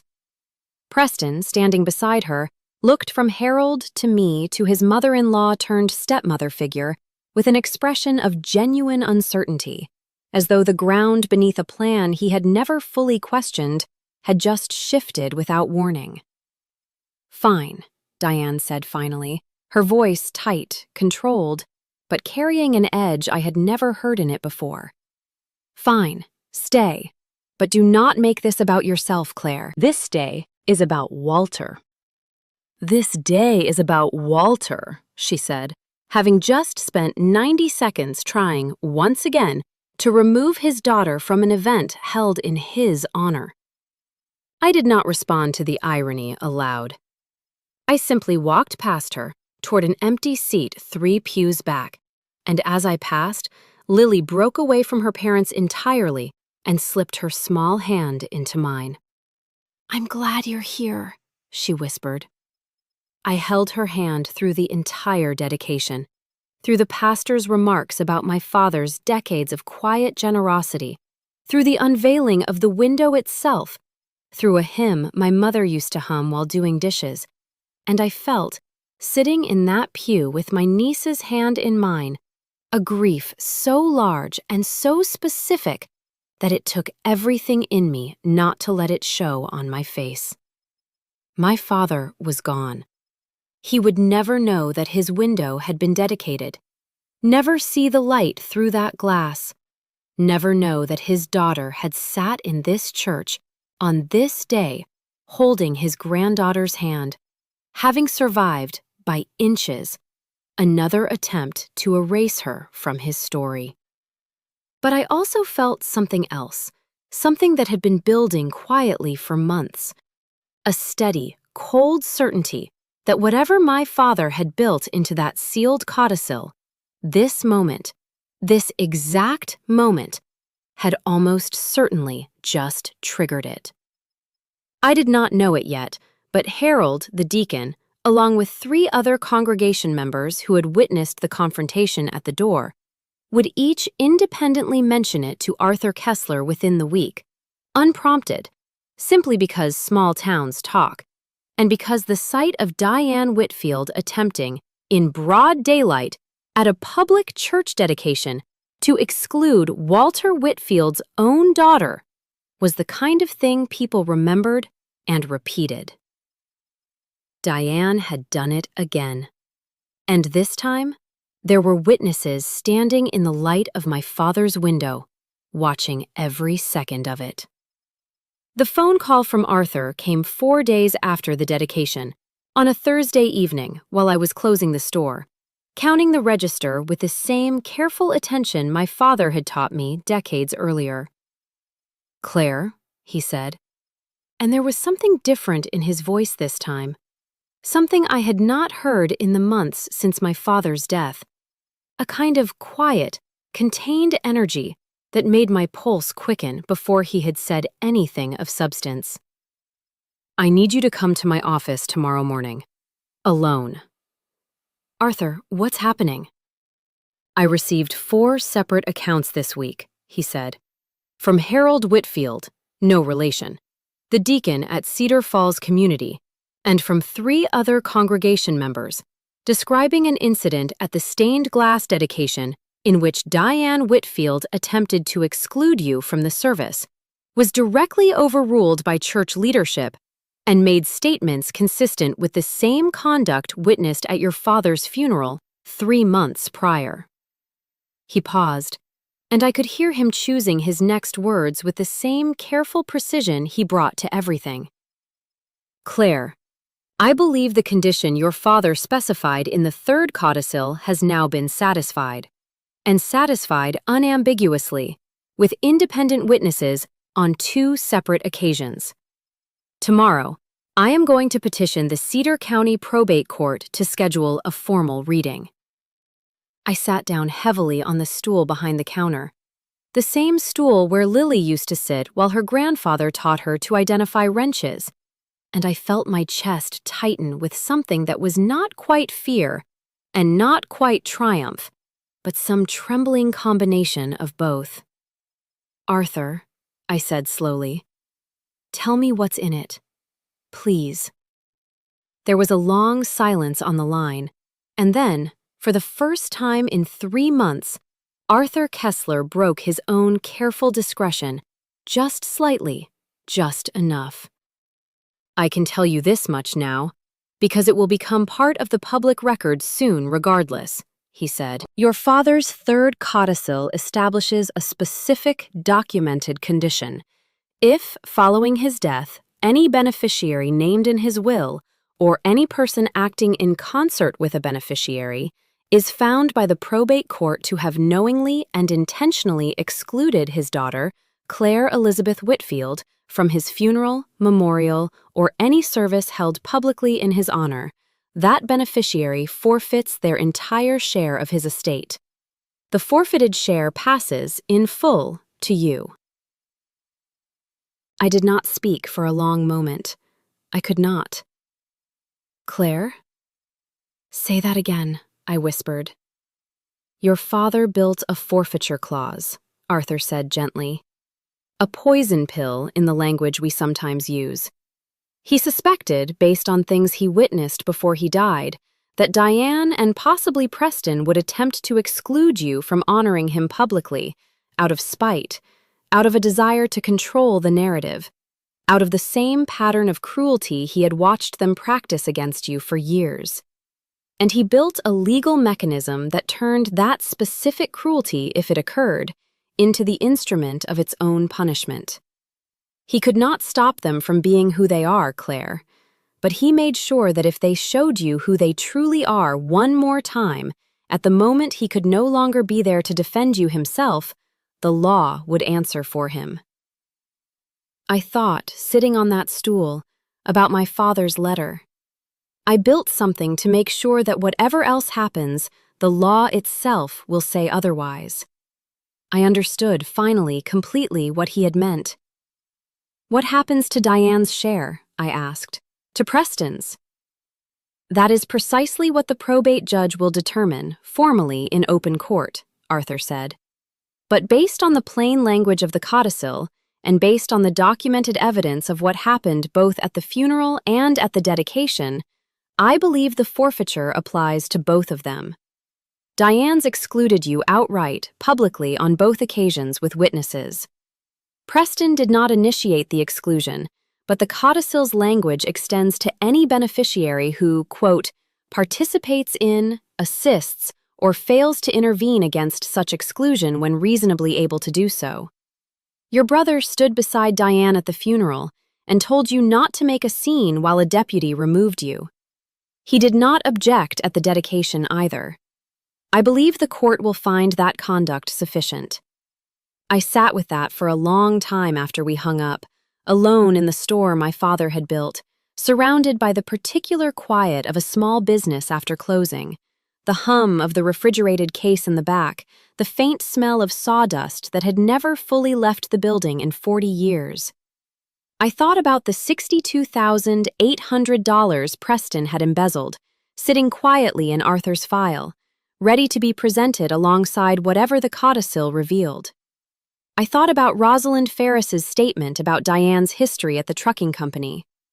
I thought about the North Carolina condominium deposit and the new luxury SUV, both purchased against an inheritance that was, as of that Thursday evening, about to be entirely rewritten. And I thought, most of all, about my father, sitting in that same cramped back office 11 months earlier, methodically, patiently, building a structure designed not out of anger, but out of love. A structure that had waited, silent and sealed, through his funeral, through his memorial, through months of my grief and confusion and fear, for exactly this moment. They had no idea what was coming for them. And I understood, sitting there in the quiet of my father's store, that in less than 3 weeks, they were finally going to find out. The Cedar County Probate Court occupied the second floor of the county courthouse, a squat brick building downtown that had stood since 1923, with tall windows and worn marble floors, and the particular hush that all courthouses seem to share, regardless of size or significance. I had been inside it only twice before in my life, once for jury duty a decade earlier, once to renew a passport. I had never imagined I would walk through its doors to watch my father's final wishes unravel a family's careful architecture of entitlement. The hearing was scheduled for a Tuesday morning, 3 weeks after Arthur's phone call, and in the intervening time, I learned, through Arthur, that Bradford Sloan had filed 2 separate emergency motions attempting to delay the proceeding, both denied by the presiding judge, A woman named Eleanor Marsh, who had served on the Cedar County bench for 19 years and had, according to Arthur, a reputation for moving through frivolous motions with brisk, unsentimental efficiency. I arrived that morning wearing the same charcoal gray dress I had worn to the dedication, deliberately, though I do not think anyone else in that courtroom understood the significance except me. Arthur sat beside me at a small table, his leather folio open in front of him, and across the narrow aisle, Diane sat beside Bradford Sloane, in a cream-colored suit that struck me, in that moment, as almost aggressively optimistic, and beside her, Preston, in a suit that had grown, over the preceding months, visibly less crisp, less confident, a man whose easy assumption of inherited security had begun, somewhere in the intervening weeks, to quietly erode. Vanessa sat in the gallery, not at the table, a small detail that told me she had already begun, in whatever private conversations happened in their home, to distance herself from whatever was coming. Lily was not present. I was glad of that. Whatever was about to happen in that courtroom was not something a 10-year-old needed to witness directly, though I intended, in the months ahead, to make sure she eventually understood the truth of it, in language appropriate to her age, when the time was right. Judge Marsh entered the courtroom at 9 o'clock precisely. A woman in her 60s with steel gray hair pulled back severely and reading glasses perched low on her nose, and she moved through the preliminary matters of the hearing with exactly the brisk efficiency Arthur had described, confirming the parties present, confirming the estate's basic inventory as previously established at the informal reading, and then, without ceremony, she turned to the matter that had brought everyone into that room. The court has before it a sealed third codicil to the will of Walter Allen Whitfield, executed 11 months prior to the decedent's death, properly witnessed and notarized, with a specified triggering condition that counsel for the estate, Mr. Kessler, has petitioned to have read into the record, she said, her voice flat, procedural, giving away nothing. Mr. Sloane, I understand your clients object to this proceeding. Bradford Sloane rose, smoothing his jacket, and I noticed, for the first time, a faint sheen of sweat at his hairline, despite the courtroom's mild temperature. Your Honor, my clients maintain that this codicil represents an irregular and potentially coercive instrument, drafted at a time when the decedent's medical condition raises questions about testamentary capacity, and we would ask the court to— Mr. Sloane, Judge Marsh interrupted, not unkindly, but with the particular weariness of a woman who had heard this argument many times before. I have already reviewed the medical records submitted by both parties. Mr. Whitfield's physician has provided a signed statement confirming full mental capacity at the time of execution, corroborated by 2 witnesses present at the signing, and by Mr. Kessler's own contemporaneous notes. If your clients wish to challenge testamentary capacity, they are welcome to do so through a separate, properly noticed proceeding, with the burden of proof squarely on them. Today, this court is simply going to read the codicil into the record and determine, based on the evidence already submitted regarding the events of the funeral and the church dedication, whether its condition has been satisfied. Sit down, Mr. Sloane. Sloane sat, and I watched Diane's composure. The same composure I had watched crack slightly at Arthur's office 3 months earlier, tighten into something brittle and anxious. She had, I understood in that moment, believed until this instant that Sloane's legal maneuvering would prevent this reading from ever happening. She had not prepared herself for the possibility that it would proceed regardless. Arthur rose, at the judge's invitation, and retrieved from his folio the sealed envelope I had glimpsed once before, months earlier, though this one, I understood, was different. This one contained the actual codicil rather than my father's private letter. He broke the wax seal in front of the entire courtroom, a small, deliberate sound that seemed, in the hushed room, disproportionately loud, and he began to read. Third codicil to the last will and testament of Walter Allen Whitfield, he read, his voice carrying the same steady, unhurried gravity it always had. Executed this 3rd day of March, in the presence of the undersigned witnesses, being of sound mind and under no duress, I, Walter Allen Whitfield, do hereby amend my last will and testament as follows. The courtroom was utterly silent. I could hear, faintly, the old building's radiators ticking somewhere behind the walls.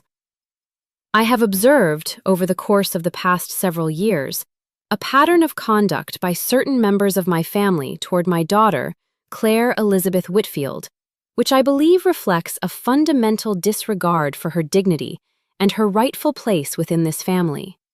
It is my sincere hope that this codicil never needs to be read, that my family will honor my memory and my daughter equally and without exclusion. However, I have lived long enough and observed enough to understand that hope alone is not always sufficient protection. Therefore, I direct as follows. Arthur paused briefly and glanced up at the room before continuing, and I felt every eye in that courtroom, Diane's, Preston's, Sloane's, the bailiff's, settle on that pause with a kind of collective held breath.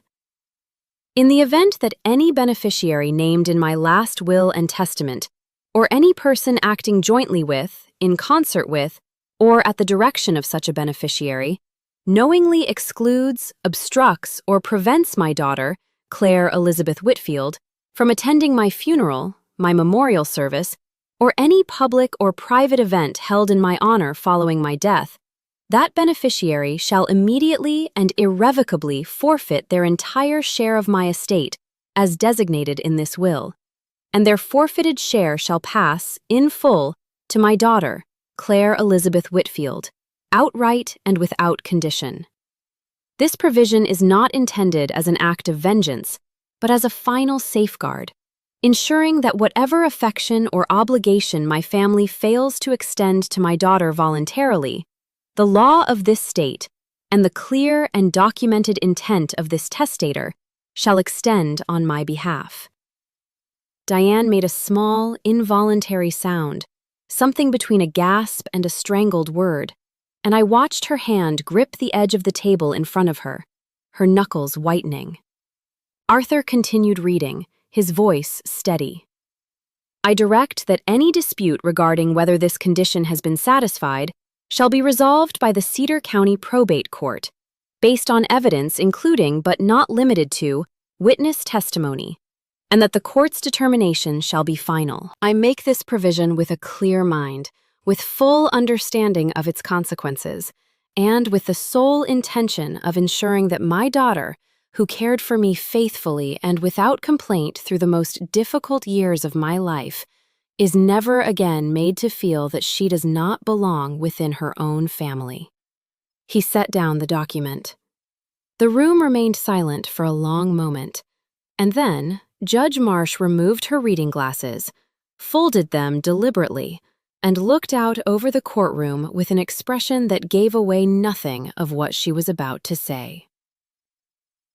They had no idea, sitting in that courtroom, that the very thing they had done twice, out of habit, out of contempt, out of a lifetime of believing their cruelty carried no real cost, was about to cost them absolutely everything.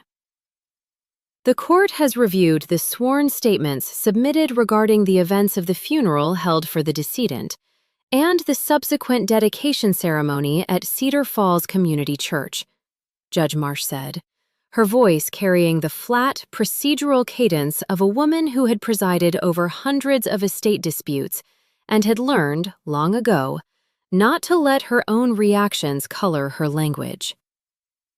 Mr. Sloane, before I render a determination, do your clients wish to be heard on the factual record regarding these two events? Sloane rose again, and this time I noticed his hand trembled slightly as he gathered his notes. Your Honor, my clients dispute the characterization of these events as intentional exclusion. My client, Mrs. Whitfield, maintains that the funeral was, at the time, a private family gathering, and that any request for Ms. Whitfield to step aside was made in the interest of maintaining decorum during an emotionally difficult occasion, not as an act of malice. Judge Marsh regarded him over the top of her glasses, with an expression I can only describe as barely restrained skepticism. Mr. Sloane, I have in front of me a sworn statement from the deputy who physically escorted Ms. Whitfield from the church steps, describing the instruction he received directly from Mrs. Whitfield.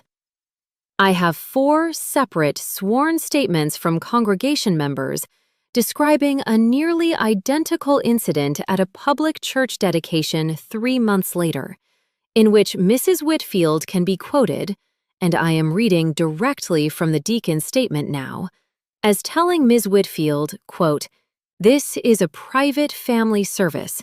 You lost that privilege a long time ago," unquote, in front of witnesses. Does your client deny making that statement? The courtroom went very still.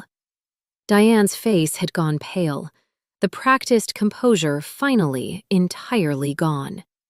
And I watched her turn to Sloane, whispering something urgent, and Sloane, to his credit, did not attempt to construct a further lie in open court. "Your Honor," he said slowly, "my client does not deny the statement was made. She maintains it was not intended in the spirit the codicil describes." "The codicil, Mr. Sloane," Judge Marsh said, her voice sharpening for the first time, "does not require me to determine the inner emotional intent of your client's heart. It requires me to determine whether she knowingly excluded Claire Whitfield from a service held in her father's honor. Your client herself has just confirmed, through you, that she made the statement, and that statement, on its face, is an unambiguous act of exclusion, repeated twice in front of independent witnesses on both occasions. I do not find this a close question." I sat very still, my hands folded in my lap, feeling the weight of the moment settle over me like something physical. Arthur, beside me, did not move, did not smile, simply watched the judge with the same patient attention he had brought to every step of this process. "The court finds," Judge Marsh continued, "that the condition specified in the 3rd codicil to Walter Allen Whitfield's last will and testament has been satisfied with respect to Diane Whitfield based on clear and convincing evidence presented in sworn statements unrebutted by the respondent. Mrs. Whitfield's entire designated share of the estate, including the residence at Birchwood Lane and its contents, is hereby forfeited and shall pass in full to Claire Elizabeth Whitfield." Diane made a sound I will never forget. A kind of broken, disbelieving gasp, and beside her, Preston had gone entirely white. "Your Honor," Diane said, rising from her seat despite Sloane's hand on her arm attempting to restrain her. "This is insane. That is my home. I have lived there for 8 years. "Mrs. Whitfield," Judge Marsh said, not unkindly, but without any give in her voice either. "Your husband anticipated exactly this reaction and built a legal instrument specifically designed to withstand it. I would advise you to sit down and allow your attorney to continue representing your interests rather than making further statements that may complicate your position." Diane sat, slowly, her hands shaking visibly now, and Judge Marsh turned her attention to the second matter. "With respect to Preston Whitfield," she said, "the court must determine whether he acted in concert with Mrs. Whitfield's exclusion or failed to intervene when reasonably able to do so, as specified in the codicil's language. I have reviewed a sworn statement from Ms. Whitfield describing her brother's presence and conduct at both the funeral and the dedication. At the funeral, Mr. Whitfield is documented as having told his sister, quote, "Just go, Claire, don't make a scene," unquote, while she was being physically removed by a hired deputy. At the church dedication, Mr. Whitfield is documented as having stood beside Mrs. Whitfield during the confrontation and made no attempt to intervene on his sister's behalf, despite having, according to the deacon's statement, a clear opportunity to do so. Preston stood, unsteadily, before Sloane could stop him. "Your Honor, please. I didn't organize any of it. I never told anyone to remove her. I was just trying to keep the peace."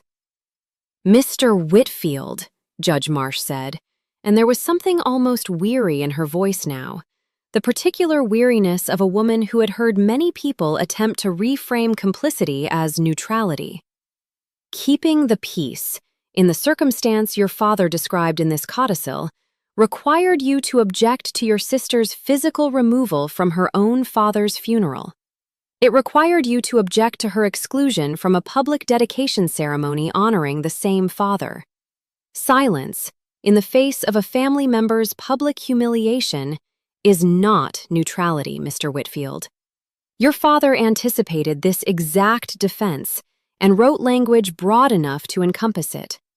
The court finds that Preston Whitfield failed to intervene when reasonably able to do so on two separate documented occasions, and that his conduct satisfies the conditions specified in the codicil.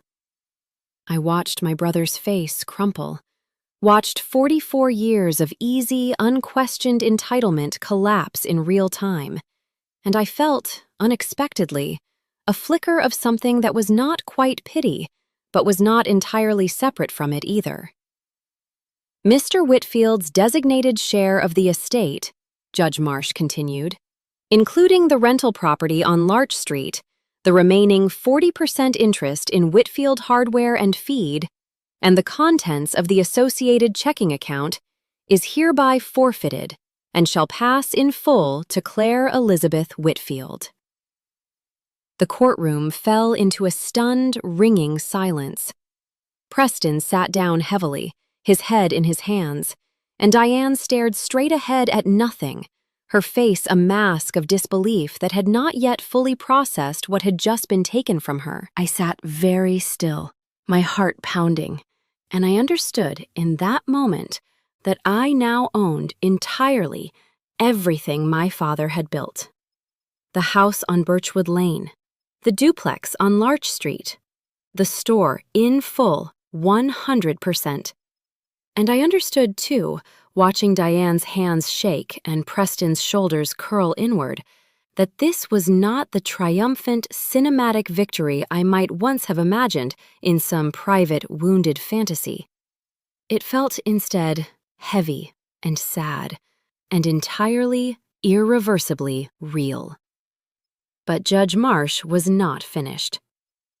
"There is one additional matter before this court," she said, and I felt Arthur straighten slightly beside me, a small motion that told me this next part had not been fully anticipated even by him. "Counsel for the estate has submitted documentation, separate from the codicil, alleging embezzlement of business funds by Preston Whitfield from Whitfield Hardware and Feed, totaling approximately $62,800 over a period of 3 years, supported by altered vendor invoices and a signed statement from the business's manager. Given the court's determination regarding forfeiture, I am referring this matter to the Cedar County District Attorney's Office for review, as the conduct described may constitute criminal embezzlement independent of the estate proceeding." Preston's head snapped up, his face draining of what little color remained.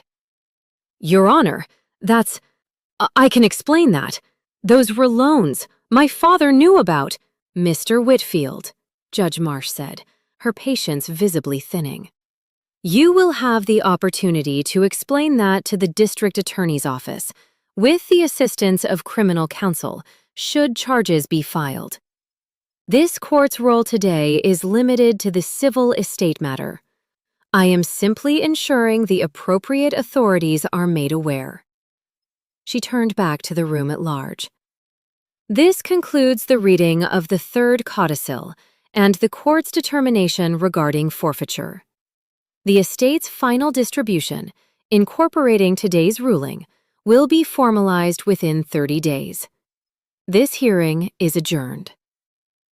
She struck her gavel once, a small, sharp sound that seemed to echo through the entire courtroom, and rose, and the bailiff called for all to rise, and I stood, on legs that felt strangely unsteady, watching Diane Whitfield and my brother Preston sit frozen in their seats, unable, it seemed, to process the magnitude of what had just happened to them. I want to tell you what I felt standing in that courtroom, because I think it matters more than the legal outcome itself. I did not feel triumphant. I did not feel the cold, satisfied vindication I might once have imagined, lying awake in my apartment above the laundromat, replaying the moment on the church steps. I felt instead an overwhelming, complicated grief, because everything that had just happened, every dollar, every deed, every forfeited share, existed only because my father was dead, and no ruling, however just, however earned, was ever going to bring him back. But underneath that grief, I felt something else too, something steadier, something that I think my father had understood, sitting in Arthur's office 11 months earlier, better than I did in that moment. I felt, for the first time since the rain on those church steps, entirely, unmistakably safe. Not because of the money, not because of the property, but because the law itself, in the clearest terms possible, had just confirmed what my father had told me in his letter months earlier. I see you. I have always seen you. And now, so did everyone else in that courtroom. They had no idea what was coming next.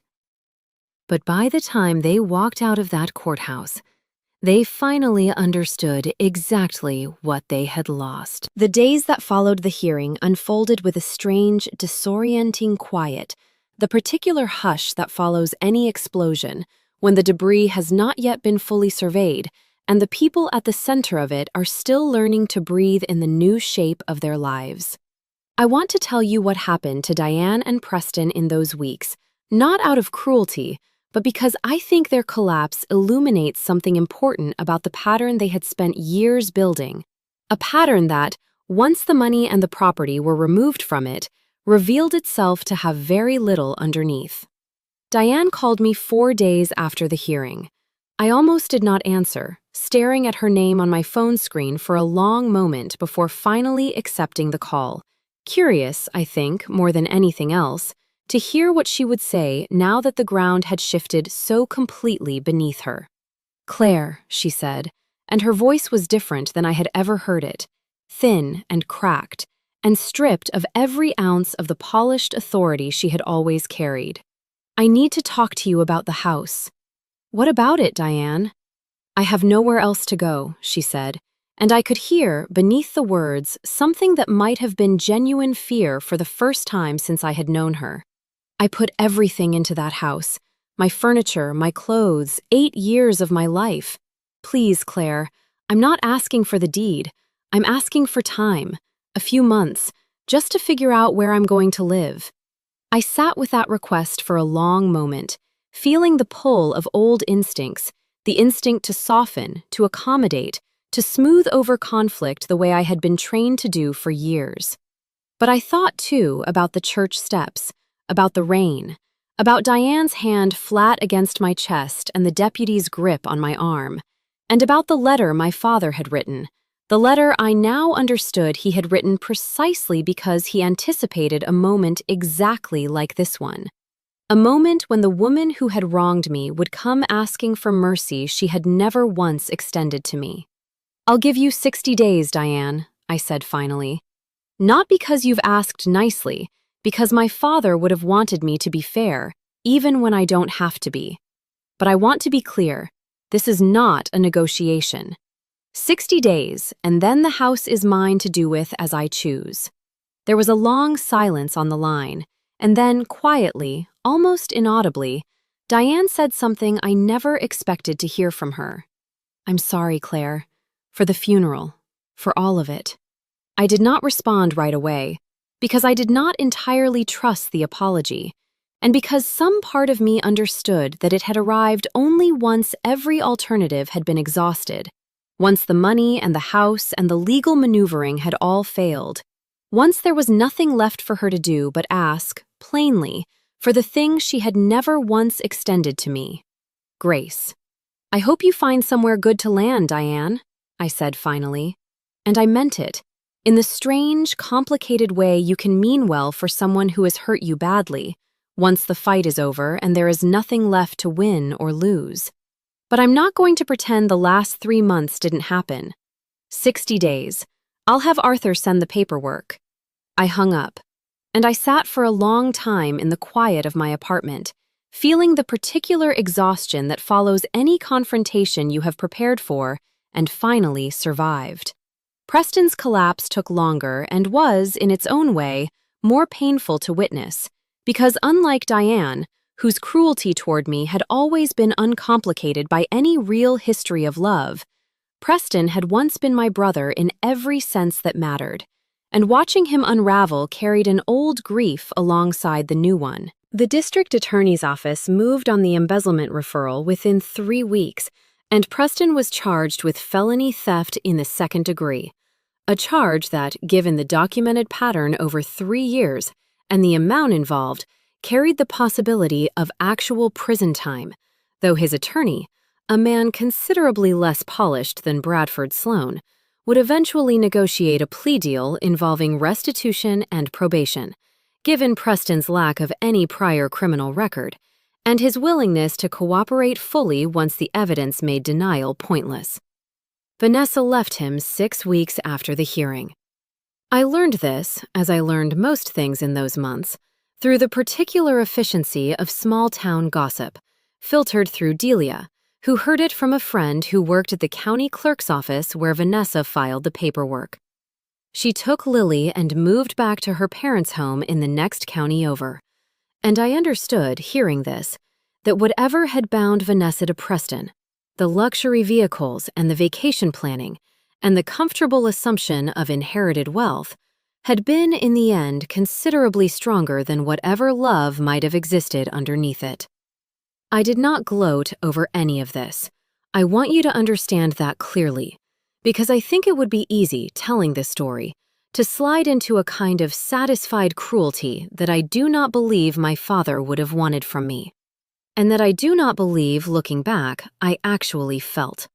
When Preston called me 4 months after the hearing, his voice hollow and exhausted, asking if we could talk, I agreed to meet him at a diner on the edge of town, neutral ground, because some old, stubborn part of me still believed that he was my brother, and that whatever he had done, the boy whose arm I had held steady on the walk to the emergency room still existed somewhere underneath the man who had told me not to make a scene. "I don't expect you to forgive me," he said, sitting across from me in a booth that had not changed in 20 years, his hands wrapped around a coffee cup he did not drink from. "I don't even know how to explain why I did any of it. The money, or the funeral, or any of it. I think I just got used to believing things would work out for me, the way they always had, and I stopped noticing what it cost other people." "You stopped noticing what it cost me," I said quietly. "For years, Preston. Not just the money, the silence. Every time Diane said something cruel and you looked at your wine glass instead of my face." He was quiet for a long time, and when he spoke again, his voice was thick. "I know. I've had a lot of time to think about it, waiting for the DA's office to decide what they were going to do with me. I keep coming back to the same thing. Dad tried to tell me near the end. He said something like, "You need to think harder about who you're becoming." And I told him I didn't know what he meant. I think I did know. I just didn't want to look at it. I did not tell Preston that afternoon that I forgave him, because it would not have been honest. And I had learned over the preceding months the cost of saying things I did not mean simply to smooth over a difficult moment. But I told him something else, something I had thought carefully about in the weeks leading up to that meeting. "I'm not going to be your enemy for the rest of your life, Preston," I said. "But I'm also not going to pretend the last 4 years didn't happen. If you want to rebuild something with me, it's going to take longer than one conversation in a diner. And it's going to require you actually becoming someone different than you've been. Not apologizing for it. Being different." He nodded, and something in his face, some old familiar softness I remembered from childhood, briefly surfaced. "Lily asks about you constantly," he said. "Vanessa's tried to make it complicated, but I want you to know, whatever happens between us, I'm not going to let that happen. You matter to her. That's not going to change because of anything else." That, more than any apology, more than any admission of guilt, was the thing that mattered most to me in that conversation. And in the months that followed, Preston kept that promise, arranging visits between Lily and me, even as his own life contracted into the smaller, more careful shape of probation and restitution payments, and a business career that had, predictably, evaporated once his employer learned of the embezzlement charge. I want to pause here and tell you about the store, because it became, in the months following the hearing, the center of my life in a way I had never expected, and because I think it matters to understand what I built with what my father left me, not simply what I took from the people who had wronged me. I did not sell Whitfield hardware and feed, though I received, within weeks of the estate's final settlement, 2 separate offers from regional chains interested in the property and its established customer base. I kept it, and I kept Gary, whose honesty in the aftermath of everything had earned my trust in a way few things could have. And I hired, over the following year, 2 additional employees, including, eventually, a young man who had grown up 2 streets over from Birchwood Lane and had spent his own childhood coming into the store with his father the way I once had with mine. I renovated the small office at the back, the same cramped room where my father had once told me he had spoken to Arthur about protecting me, though I kept his old metal desk, refinished but structurally the same, because some things, I decided, should carry their history forward rather than being erased by it. And I hung, on the wall behind that desk, a single framed photograph of my father standing in front of the store on the day it opened, 41 years earlier, young and unguarded and smiling in a way I had rarely seen in the more careful, weathered man I had known for most of my life. I sold the house on Larch Street, the duplex Preston had forfeited, and used the proceeds, along with a portion of the business's accumulated profits, to establish something I had thought about for months before finally putting into motion. A small scholarship fund, administered through Arthur's office, for Cedar Falls students pursuing vocational or trade education, the kind of practical, hands-on training my father had built his entire life around, at a time when so much attention and funding flowed exclusively toward 4-year universities. I named it, simply, the Whitfield Trade Fund, and I did not put my own name on it, because I understood by then that the point was never to build a monument to myself.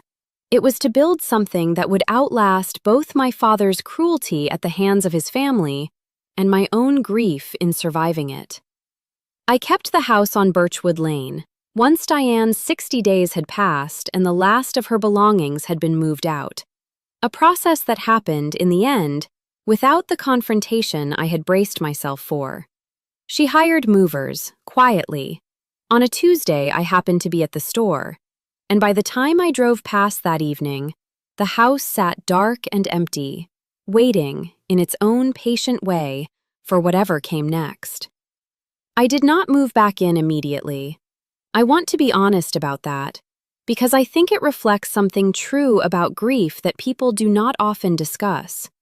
The house held too much of my mother in its walls, and too much of my father's illness in its final years, and too much, now, of Diane's careful, hostile presence in the intervening period, for me to simply walk back in and resume some old, uncomplicated sense of belonging. I spent several months, instead, slowly restoring it, room by room, repainting walls Diane had chosen in colors that had never felt like mine, replacing furniture, and finding, in the process, a strange and unexpected healing in the physical labor of making a space my own again.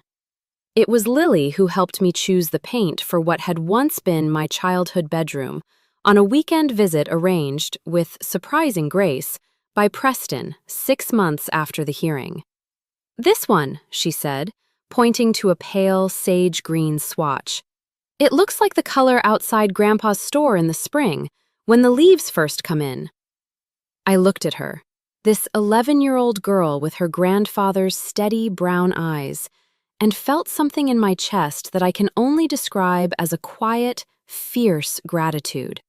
And I painted that room the exact color she chose, and it remains, to this day, my favorite room in the house, not because of the color itself, but because of what it represents. A choice made freely, by someone who loved me without complication, in a house that had, for too long, held only conditional love. I did not know, in those quiet months of renovation and restoration, that the story was not quite finished. There was one more thing my father had left behind, something even Arthur had not fully anticipated, and it would arrive, unexpectedly, on the 1-year anniversary of his death, in a way that would close the final open loop of this entire story. It arrived in the form of a letter, though not the kind I expected. Arthur called me on a Thursday morning, exactly 1 year to the day since my father had died, his voice carrying a familiar note of careful gravity. "Claire," he said, "I need you to come by the office. There's something your father left with me, to be delivered on this exact date, regardless of how the codicil matter resolved." I drove to Maple Street that afternoon with a strange, unsettled feeling, wondering what else my father might have built into the architecture of his final wishes, and Arthur greeted me at his office door with something in his hands I had not expected. Not an envelope this time, but a small, battered wooden box, the kind used for storing tools, though this one, I recognized immediately, was the box my father had kept on the workbench in our garage for as long as I could remember. "Your father asked me to keep this in my safe, separate from everything else, to be given to you exactly 1 year after his death, whatever else happened with the estate," Arthur said. He said, and I'm quoting him directly because I wrote it down at the time, "Some things shouldn't be tangled up in the fight. This is just for you." I opened the box in Arthur's office, my hands not entirely steady, and found inside it a collection of small, unremarkable objects that meant nothing to anyone but me. A rusted washer from the first bicycle he had taught me to ride. A photograph of my mother, young and laughing, that I had never seen before. A small notebook, filled page after page with his handwriting, dated entries stretching back over a decade. And as I flipped through it, I realized with a sudden, overwhelming rush of feeling that it was a journal, kept quietly, privately, recording small moments of my life he had witnessed and never mentioned. The day I passed my insurance certification exam. The year I learned to change my own oil, over his patient instruction in the garage. The night I sat with him after my mother's funeral and told him he did not have to do it alone. On the final page, dated the week before he died, he had written a single entry. Claire came home from the store today and told me a story about a customer who couldn't afford new fencing for his dog, and she gave him a discount without telling me, thinking I wouldn't notice. I noticed. I notice everything she does. I hope one day she understands that the kindest, strongest person in this family was never Diane and was never Preston. It was always her. I built what I built not because I wanted to punish anyone, but because I wanted the world to finally see what I have always seen. I am not afraid to go because I know she will be all right. Better than all right. She is going to be extraordinary. I sat in Arthur's office and cried for a long time, holding that notebook, holding the last, unguarded proof of a love that had never needed to announce itself, because it had simply, quietly, consistently shown up for my entire life, exactly the way I had once shown up for him. I want to tell you what happened in the year that followed, because I think the ending of this story matters as much as its climax, and because I have learned, since all of this began, that the true measure of any reversal is not the moment of triumph itself, but what you choose to build in the quiet that comes after. I run Whitfield Hardware and Feed now, full-time, having left the insurance company entirely 8 months after the hearing. And the store has grown, modestly but steadily, adding a small nursery section in the back lot that my father had talked about building for years but never found the time to finish. Gary manages the day-to-day operations alongside me, and the young man from 2 streets over, whose name is Marcus, has become, in the way these things sometimes happen, something like family, showing up early, staying late, learning the business with the same quiet dedication I once brought to caring for my father. Lily visits every other weekend now, an arrangement Preston has honored faithfully in the 2 years since the hearing, and she has grown in that time into a thoughtful, curious teenager who spends her summer afternoons behind the counter of the store, learning, as I once did, to identify wrenches by their sizes, listening, wide-eyed, to the raccoon story, which I still tell exactly the way my father used to, in the same places with the same laugh lines, because some traditions deserve to survive, regardless of what else has changed. Preston completed his probation without incident, paid back every dollar of the restitution the court ordered, and works now, quietly, unglamorously, as a delivery driver for a regional distributor, a job he took, he told me once, because it required nothing from him except honest labor and the simple satisfaction of a task completed well.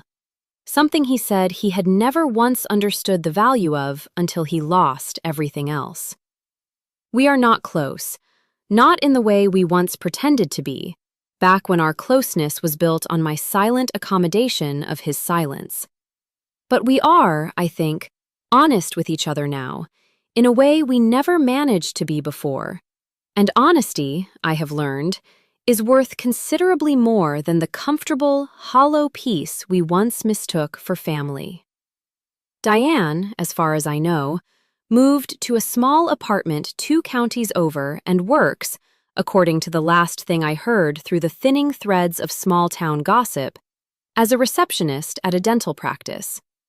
I have not spoken to her since the day she called about the house, and I do not imagine I ever will again. And I have made a kind of peace with that absence, understanding, finally, after everything, that some relationships are not meant to be repaired. They are simply meant to be released, carefully, without bitterness, so that the space they once occupied can be filled with something better. I think about my father every single day, in the store, in the house on Birchwood Lane, in the sage green room where I sleep now, having finally, fully moved back in. I think about the letter he wrote me, sealed in an envelope in Arthur's safe, waiting patiently for the day I would be ready to read it. I think about the codicil, built not out of anger, but out of love, a final, quiet act of protection from a man who understood better than anyone that the people who hurt us the most are often the people we have given the most permission to hurt us, simply by staying silent, by editing ourselves down, by believing, wrongly, that our own dignity is a negotiable thing. It is not. I want you to hear that clearly, because it is the truest thing I have learned in this entire ordeal. Your dignity is not a negotiable thing. The people who ask you to shrink yourself, to accommodate their cruelty, to not make a scene while you are being erased from your own life, are not entitled to your compliance simply because they share your blood, or your history, or your last name. My father understood that, in the end, better than I did, and he built, with the same patient, unglamorous competence he brought to fixing a leaking pipe or rewiring a faulty circuit, a legal instrument designed to say, on his behalf, once he no longer could, the thing he had always believed and rarely had the words to express while he was alive. You matter. You have always mattered, and anyone who tells you otherwise, in the most important moments of your life, is showing you exactly who they are. I was thrown out of my father's funeral in the rain by people who shared his blood and believed with total confidence that there would be no consequence for it. They were wrong. Not because I built a trap. My father built it, quietly, patiently, out of love, long before he ever needed to use it. All I had to do was survive long enough and stay honest enough to let it close exactly the way he designed it to.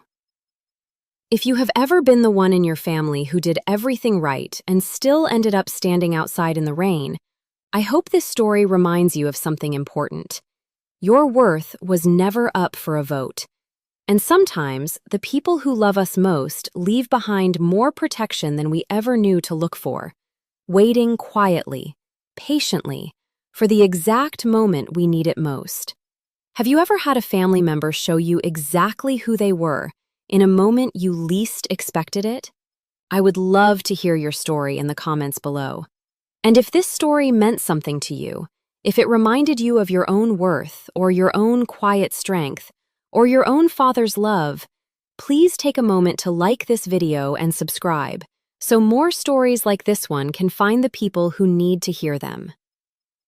My father used to say that a good foundation is the part nobody sees and the part that matters most. I did not understand, for most of my life, that he was not only talking about buildings, he was talking about the quiet, patient love that holds a person up, long after the people who were supposed to protect them have already let them fall. Thank you for staying with me through this story. I will see you in the next one.